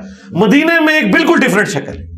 تو آپ کیا کہیں گے کہ یہ جو کنٹراسٹ ہے اس کا آپ کے پاس جواب کیا ہوگا مسلمان ہونے کی حیثیت سے؟ آپ کہیں گے ریکوائرمنٹ, وقت کی ریکوائرمنٹ, اس وقت کی ضرورت پڑی. اب آ جائیں میری طرف. ہم نے جب دعوت شروع کی نا 2008 میں, اس وقت جب ہم نے دعوت شروع کی تو ہم اپنا موقف رکھ رہے تھے لوگوں کے سامنے. ہم بڑی شریفانہ طریقے سے اپنی دعوت کو لے کے چل رہے تھے. میری پرانی کسی ویڈیو میں کسی عالم دین کو رپلائی نہیں ہوتا تھا, کسی عالم دین کی تصویر نہیں تھم نیل کے اوپر ہوتی تھی. ایون میری ابھی بھی پرانی ویڈیوز کے تھم نیلز بھی نہیں ہے. جو تھم نیل ہوتا ہے نا کہ اردو میں یہ لکھا ہوا اوپر, صرف ٹائٹل چل رہے ہیں قرآن کلاس فلاں فلاں. اچھا یہ اچانک کیا ہوا 2015-16 میں جب انہوں نے دیکھا کہ یار یہ تو دعوت پھیل رہی ہے, انہوں نے مجھے کبھی کہنا شروع کیا یہ قادیانی جونیئر ہے. تو اب مجھے بتائیں, جب آپ لوگ مسلمانوں کے مال کو لوٹیں گے, ان کی جائیداد کے اوپر قبضہ کریں گے, تو پھر غزوہ بدر تو ہوگی. جب آپ خندق کے موقع پہ سارے قبائل کو چڑھائیں گے تو مدینہ شریف میں خندق بھی کھودی جائے گی اور غزوہ خندق والا معاملہ بھی ہوگا. اور جب آپ سپر پاور 1.5 لاکھ کی فوج لے کے عرب کے بارڈر پہ آئے گی تو غزوہ تبوک بھی ہوگی. یہ لوگ اس طریقے سے شروع ہے 2015 میں، جب انہوں نے مجھے ڈیفیم کرنے کے لیے، مجھے ونریبل کرنے کے لیے میرے پہ الزامات لگائے، میرے اسلام کو چیلنج کیا، تو میں جواب دینے پہ آیا. اور جب میں جواب دینے پہ آیا تو وہ شخص جو 2/3 رات صرف قیام میں گزارتا تھا، مدینہ شریف میں آ کے نبی الاسلام کا قیام بھی اتنا لمبا نہیں رہا، اس وجہ سے آپ گلٹ بھی فیل کرتے تھے، اسی لیے آیا تھا اذا جاء نصر اللہ والفتح ورأيت الناس يدخلون في دين الله افواجا فسبح بحمد ربك واستغفر انه كان توابا، کہ اب دیکھ رہے ہیں آپ کے دین کا غلبہ ہو چکا ہے، اب آپ استغفار کریں، آخرت کی طرف متوجہ ہو، کیونکہ آپ گلٹ فیل کرتے تھے کہ اب میں وہ ٹائم نہیں اپنی عبادت کو دے پاتا، اپنی مصروفیات. دن کے وقت آپ اصحاب صفہ میں بیٹھے ہوتے تھے، لیکن ہر انسان کی خواہش ہوتی ہے اس کا پرسنل ریلیشن اللہ کے ساتھ ہو. لیکن اللہ تعالیٰ اپنے نبی کو تسلی دیتا تھا، آپ جو کام کر رہے ہیں نا یہ قیام النہار ہے، دن کا قیام ہے، یہ قیام اللیل سے افضل ہے، کیونکہ وہ آپ کی ذات کے لیے، پوری انسانیت کے لیے جو آپ کام کر رہے ہیں. تو ہمارا بھی قیام النہار جو ہے 2015 کے بعد شروع ہوا ہے، تو یہ ہمارا مدنی دور ہے، یہ آپ سمجھ لیں. یہ جب جو بھی اب سامنے آئے گا، اب دیکھیں ہماری یہ دعوت کی امپائر کہاں تک پہنچی ہے کہ اب ان سب لوگوں نے ہمیں پاور تسلیم کیا ہے. یار دیوبندی پچھلے 100 سال میں چشتی رسول اللہ کے اوپر کفر کا فتویٰ نہیں نکلوا سکے بریلویوں سے، میں نے نکلوا لیا ہے نا، دیا نا مفتی منیر صاحب نے. تو یہ ثابت ہو گیا کہ اللہ کے فضل سے جو کام فرقے نہیں کر سکے تھے، ہماری دعوت نے بغیر فرقہ واریت کے ان سب کو مسلمان سمجھتے ہوئے، آپ کہہ رہے ہیں نا کہ شائبہ ہوتا ہے، شائبہ اگر آپ کو ہوتا ہے، آپ نے اگر اس کو مچھلی ثابت کرنا ہے تو کسی ڈھنگ سے کریں گے نا، آپ کبھی بھی نہیں اسے مچھلی ثابت کر سکتے. مجھے اگر آپ نے فرقہ ثابت کرنا ہے تو میری چندہ بک دکھائیں، میرا مدرسہ، میری مسجد، یہ بھی کرائے کی جگہ مدرسہ نہیں ہے، یہ ریکارڈنگ کے بعد بند ہو جائے گا. نماز ہم بھی مسجد میں پڑھتے ہیں. کوئی علیحدہ سے ایسی کتاب دکھائیں جس میں میں نے ساروں کو کافر ڈکلیئر کیا اور ان کے پیچھے نماز نہیں ہوتی، یہ کہو میں تو نمازیں ان کے پیچھے پڑھوں، چندے ان کو دوں، سارے فرقوں باری باری، کبھی بریلویوں کے پیچھے نماز پڑھوں، کبھی شیعہ کے پیچھے پڑھوں، میں کو میرے بھائی ہیں، چندے ان کو دوں، تو میں کہاں سے لادا ہو گیا؟ لادا تو یہ ہوئے میں. لیکن سر اب آپ اس کے ساتھ ساتھ یہ بھی چیز دیکھیں کہ آپ جس سیاسی لیڈر کے سے اب کافی اختلاف نظر آتا ہے ویڈیو میں آپ کا، تو آپ اکثر کہتے ہیں کہ وہ گراس روٹ لیول پہ انہوں نے تربیت ایسی کی ہے کہ اب یہ اشتعال جو ہے نا، آپ ہم اکثر یہ اگر دیکھا جائے تو کہا جاتا ہے کہ لیڈر کی جو کمیونیکیشن سٹائل ہے، ایگریشن جس کو ہم کہہ سکتے ہیں، تو ٹریگر ڈاؤن ہوتا ہے اور نیچے والے لوگوں میں بھی آتا ہے. تو آپ کو کہیں یہ نہیں لگتا کہ اگر جب آپ الفاظ میں اتنی سختی لے آتے ہیں اور بعض اوقات شاید جب آپ جذباتی کیفیت میں ہوتے ہیں تو آپ کا والیوم جو ہے وہ بھی کافی اونچا ہوتا ہے، اور میں ذاتی حیثیت میں یہ کہنا چاہتا ہوں کہ الفاظ بھی شاید کبھی مناسب نہیں رہتے.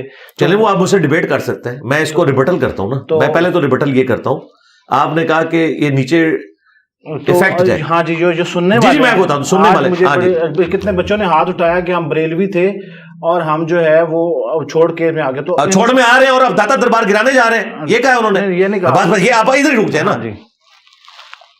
قادیانیوں کی عبادت گاہیں، ان سے مینار تو بریلوی توڑے، ہم نے تو کسی بریلوی کا مزار نہیں اکھاڑا جا کے. ہمارے اس وقت ہزاروں، بلکہ اب تو میں کہہ سکتا ہوں لاکھوں اسٹوڈنٹ ہیں لاہور کے اندر. کبھی داتا دربار پہ حملہ ہوا ہے؟ ہم تو افیکٹ ہی ہیں ان کے. ہمارے اسٹوڈنٹس کو یہ دھکے دے کے مسجد سے نکالتے ہیں، وہ پھر ان کے پیچھے نمازیں پڑھتے ہیں. تو آپ نے جس پولیٹیکل لیڈر سے مجھے کمپیئر کیا، 180 ڈگری کا فرق ہے. ان کی گالی گلوچ اور وہ ساری چیزیں نظر آتی ہیں. ہمارے اسٹوڈنٹس تو گالیاں کھا رہے ہیں، اپنے ماں باپ کی لادہ کھاتے ہیں، مولویوں کے پورے جمعے ہمارے اسٹوڈنٹس کے اوپر ہوتے ہیں، وہ پھر بےچارے ان کو چندہ دیتے ہیں، نمازیں ان کے پیچھے پڑھتے ہیں. ہمارا تو یہ پھل جو ہے نا ہمارے اسٹوڈنٹس کی شکل میں نظر آ رہا ہے. ہم پیسو موڈ میں ہیں، ہم ایکٹیو موڈ میں ہے ہی نہیں ہے. یہی تو میں بتانا چاہ رہا ہوں، ہم نے ثابت کر دیا ہے کہ ہم فرقہ نہیں ہے. اگر ہم فرقہ ہوتے تو یہ کچھ کر رہے ہوتے. اب آپ نے کہا الفاظ کا چناؤ، ہمیں آپ کوئی ایسا لفظ بتائیں جو ہم نے چنا ہو جو قرآن و سنت کے منافی ہو، اس سے زیادہ ورسٹ فارم میں ان فرقوں میں موجود نہ ہو، پھر تو آپ بات کریں. سر یہ تو کمپیریزن میں چلا جائے گا. جی ظاہر ہے، آپ نے ایک چیز ثابت کرنی ہے نا. آپ نے کہا نا کہ انجینئر صاحب آپ کا سخت چناؤ ہے، تو میں بتاؤں گا کہ ہاں خادم رضوی صاحب نے وہابیوں کو کہا سورند سور. چلے خادم رضوی کو کہیں گے ہارڈ لائنر ہے. بریلویوں کا امام کون ہے؟ احمد صاحب بریلوی. جی احمد صاحب بریلوی صاحب نے کہا ہے دیوبندی ہوں، شیعہ ہوں، اہل حدیث ہوں، یہ 1,00,000 دفعہ بھی اللہ کا نام لے ذبیحہ مردار ہی رہے گا، اور یہ سب کے سب مرتد اور واجب القتل ہے. یہ اعلیٰ حضرت کا فتویٰ ہے احکام شریعت کے اندر. اور میں کیا کہتا ہوں؟ میں کہتا ہوں بریلوی ہوں، دیوبندی ہوں، اہل حدیث ہوں، شیعہ ہوں، اپنی لاکھ گمراہیوں کے باوجود ہمارے مسلمان بھائی ہیں, ہم چندے ان کو دیں گے, نمازیں ان کے پیچھے پڑھیں گے, ان کی اصلاح کی کوشش کریں گے, ہم انہیں یہ نہیں کہیں گے کہ ان کا ذبیحہ حرام ہے. ہمارے تو اکیڈمی کے سموسے جس دکان سے آتے ہیں نا, وہ کٹر دیوبندیوں کی دکان ہے, تو ہم تو ان کے سموسے اتنے عرصے سے کھا رہے ہیں. اور دیکھیں سموسے کا کوئی فرقہ نہیں ہوتا, انہوں نے بھی آج تک یہ نہیں کہا کہ ہم انجینئر صاحب کو سموسہ نہیں دیں گے کیونکہ پیسے مل رہے ہیں. ٹھیک ہے, 20-25 ہزار کے بھی بعض کا سموسے آ جاتے ہیں ہماری ایک اتوار کے اوپر جب زیادہ رش ہو جاتا ہے. لیکن سر جو میرا موقف ہے وہ یہ ہے کہ مجھے لگتا ہے آپ کا موقف تو مار گیا. نہیں سر, بڑا نہیں, نہ اس کے بعد تو مار گیا, نہ بڑا نہ مرا, نہیں مار گیا, نہ بالکل نہیں بڑا سر. اس کی وجہ یہ ہے کہ تھیوریٹیکل بات ہی پریکٹیکل آپ مثال ایکسپیکٹ نہیں کیا جانا چاہیے یہ چیز, کیونکہ سرکار آپ کو بات لے کے نا, میں تو مان نہیں نا آپ کی بات. نہیں سر, آپ ایک بات لے کے نا کہ میں نے یہ بات کی ہے, اس کا میں جواب دوں گا تھیوریٹیکل نہیں. ہم یہ یہاں سے بنیادی آپ جیسے منجی ٹھوک دوں گا. جی جی ادھر رک, ٹھیک ہے, ادھر روک جائیں. اچھا, اگر آپ پنجابی ہیں اور آپ پنجابی ہیں, جی پنجابی ہوں. اگر آپ پنجابی ہیں اور آپ کو خوف خدا ہے اور آپ نے مر کے اللہ کو جان دینی ہے, تو آپ اپنے کیمرے میں جرت کرتے ہیں منجی ٹھوکنے کا مطلب کیا ہوتا ہے؟ کیا یہ ولگر لینگویج ہے؟ کیا یہ پنجاب کا محاورہ نہیں ہے؟ اس میں کون سا ولگر پانا ہے مجھے بتائیں. پہلے تو مجھے بتائیں منجی ٹھوکنے کا مطلب کیا ہے. کئی لوگوں کو تو پتہ ہی نہیں. آپ بتائیں آپ کو مطلب پتہ ہے اس کا؟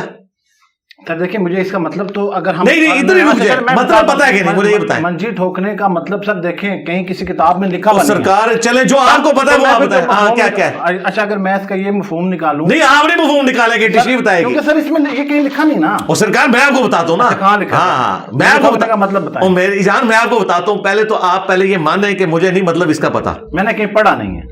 چھوڑ دیں, پتہ ہے یہ کیا ہوتا ہے. اچھا مجھے نہیں پتا, چلے نہیں پتا. اچھا جب آپ کو پتہ ہی نہیں ہے تو پھر آپ اس کو غلط مثال کے طور پہ کہہ سکتے ہیں. سننے میں غیر مناسب لگتا ہے. کیوں سننے میں یار مجھے بتائیں, یہ اسی طریقے سے ہے کہ کوئی بندہ پنجابی میں انگریزی کا کوئی لفظ سنے اور وہ کہ مجھے غیر مناسب لگتا ہے, تو میں اسے کہوں گا کہ میرے بھائی تمہیں اس کا مطلب پتہ ہے.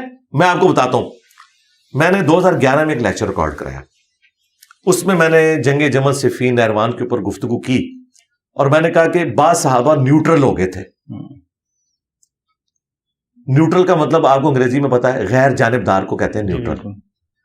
مولویوں نے میرے خلاف کلپ بنایا کہ اس نے کہا صحابہ پاگل ہو گئے تھے. انہوں نے کہا نیوٹرل کا مطلب ہوتا ہے جس کا دماغ خراب ہو جائے. جن مولویوں کو انگریزی نہ آتی ہو, اب غیر جانبدار یہ ایک مشکل اردو کا ایک لفظ ہے جو بولنے کے لیے آپ کو اتنا منہ پھیلانا پڑتا ہے, اور میری تعلیم ہوئی ہے انگریزی میں, مجھے نیوٹرل سے بہتر کوئی ورڈ نہیں ملا. انہوں نے کہا اس نے صحابہ کو نیوٹرل کہا ہے, پاگل.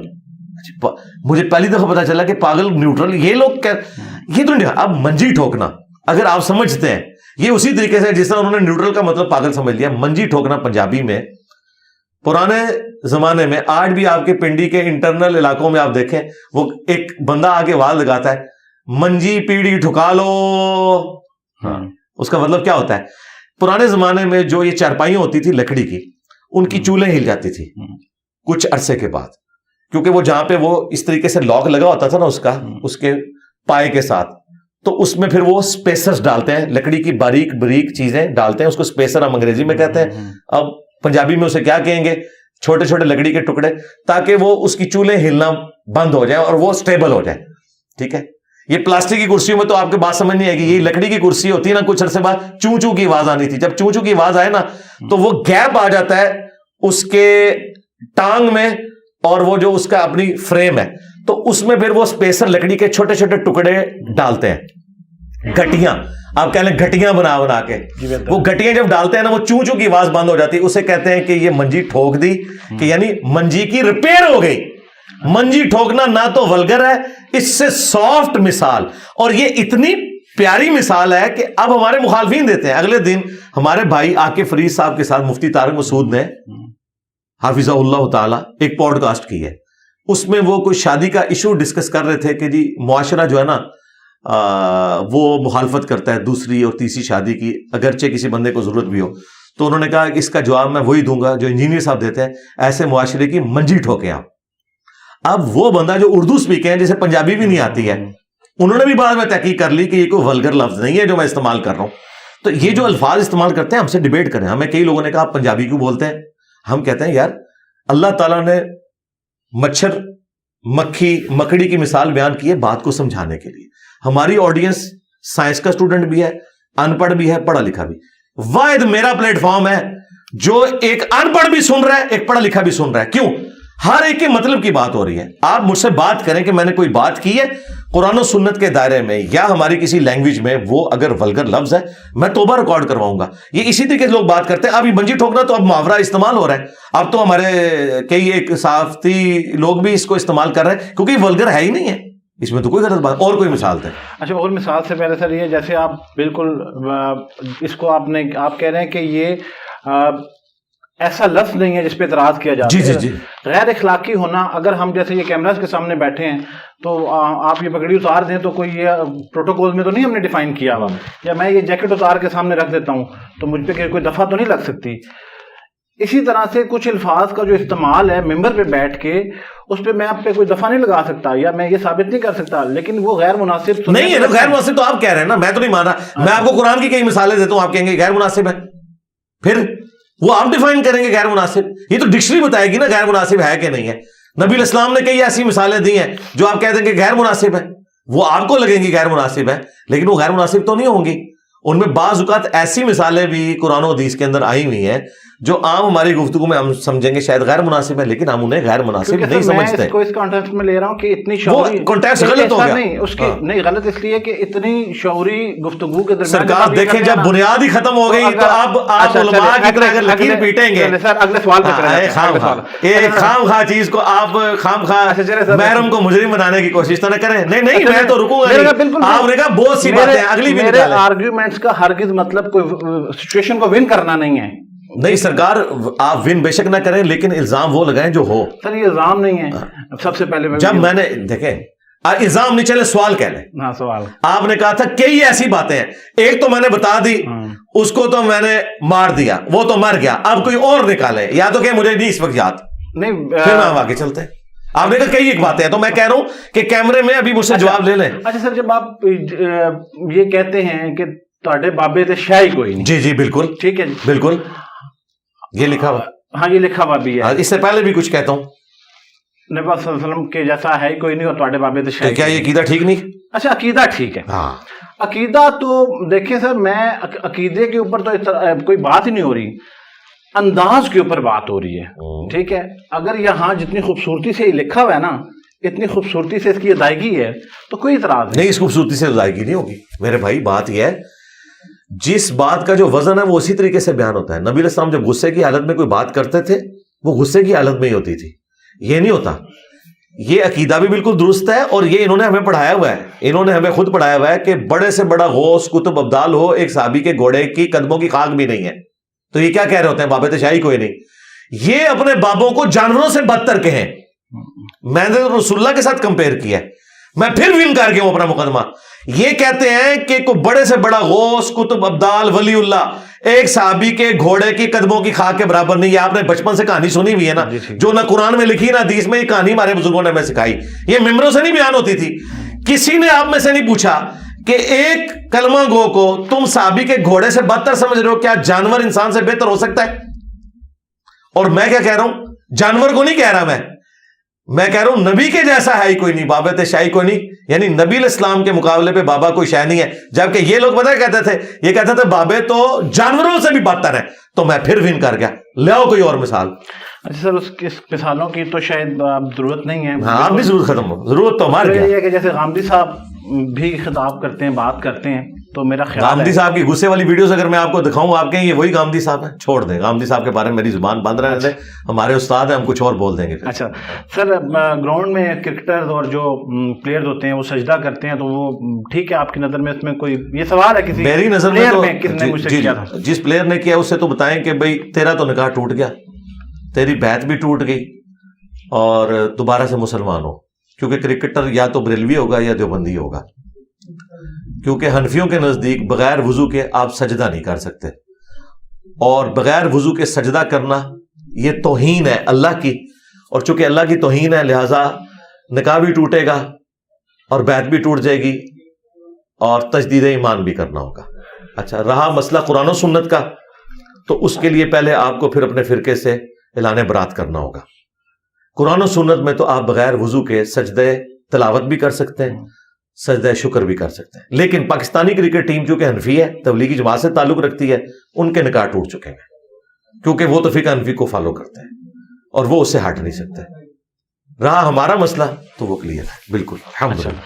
سر آخر میں آپ کی بڑی کوشش ہے اور بڑے سالوں سے, تو اس جہلم شہر کے آپ رہنے والے ہیں, تو یہ جتنی چیزیں اتنے سالوں سے ہو رہی ہیں بہت مشکل کام ہے ڈیفینیٹلی, اور آپ اپنی اکثر ویڈیوز میں کہتے ہیں کہ جس راستے پہ میں چل رہا ہوں اس راستے میں رہتے ہوئے مجھے بہت ساری مشکلات آتی ہیں, یعنی ایک فیملی سے ملنا اور بہت ساری چیزیں.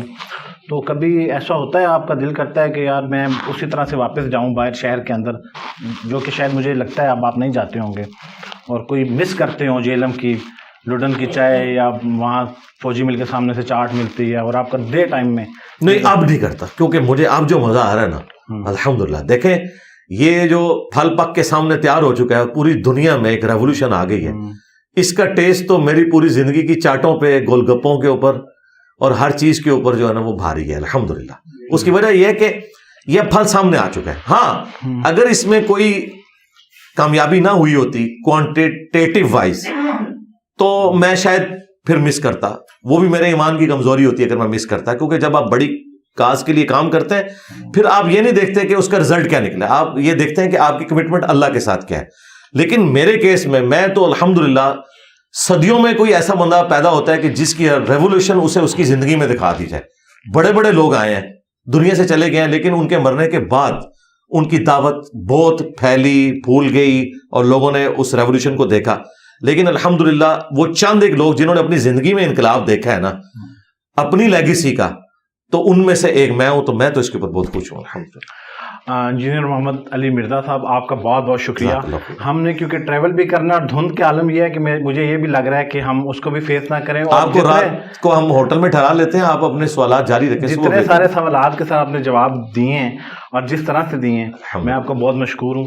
اور میں آن کیمرہ کہہ رہا ہوں کہ اکیڈمی میں آنے کے بعد اور انجینئر محمد علی مرزا صاحب سے ملنے کے بعد بہت سارے تاثرات جو ہیں آپ کے اس اکیڈمی کے بارے میں اور امام صاحب کے بارے میں وہ چینج ہو جائیں گے, کیونکہ جس خوبصورتی اور کھلے دل سے انہوں نے ہمیں دعوت دی, اور اس کے بعد کیمرے کے بند ہونے کے درمیان بھی انہوں نے بہت دفعہ مجھے کہا کہ آپ ہم سے کارڈ لے لیں, اس گفتگو کو آپ جاری رکھیں اور بے شمار سوالات کر سکتے ہیں, جو کہ اس پوڈ کاسٹ سٹارٹ ہونے سے پہلے میں اپنی ٹیم سے کہہ رہا تھا کہ ہمیں شاید 30 سے 40 منٹ سے زیادہ ٹائم انجینئر صاحب نہ دیں, اور یہ بڑے ظرف کی بات ہے.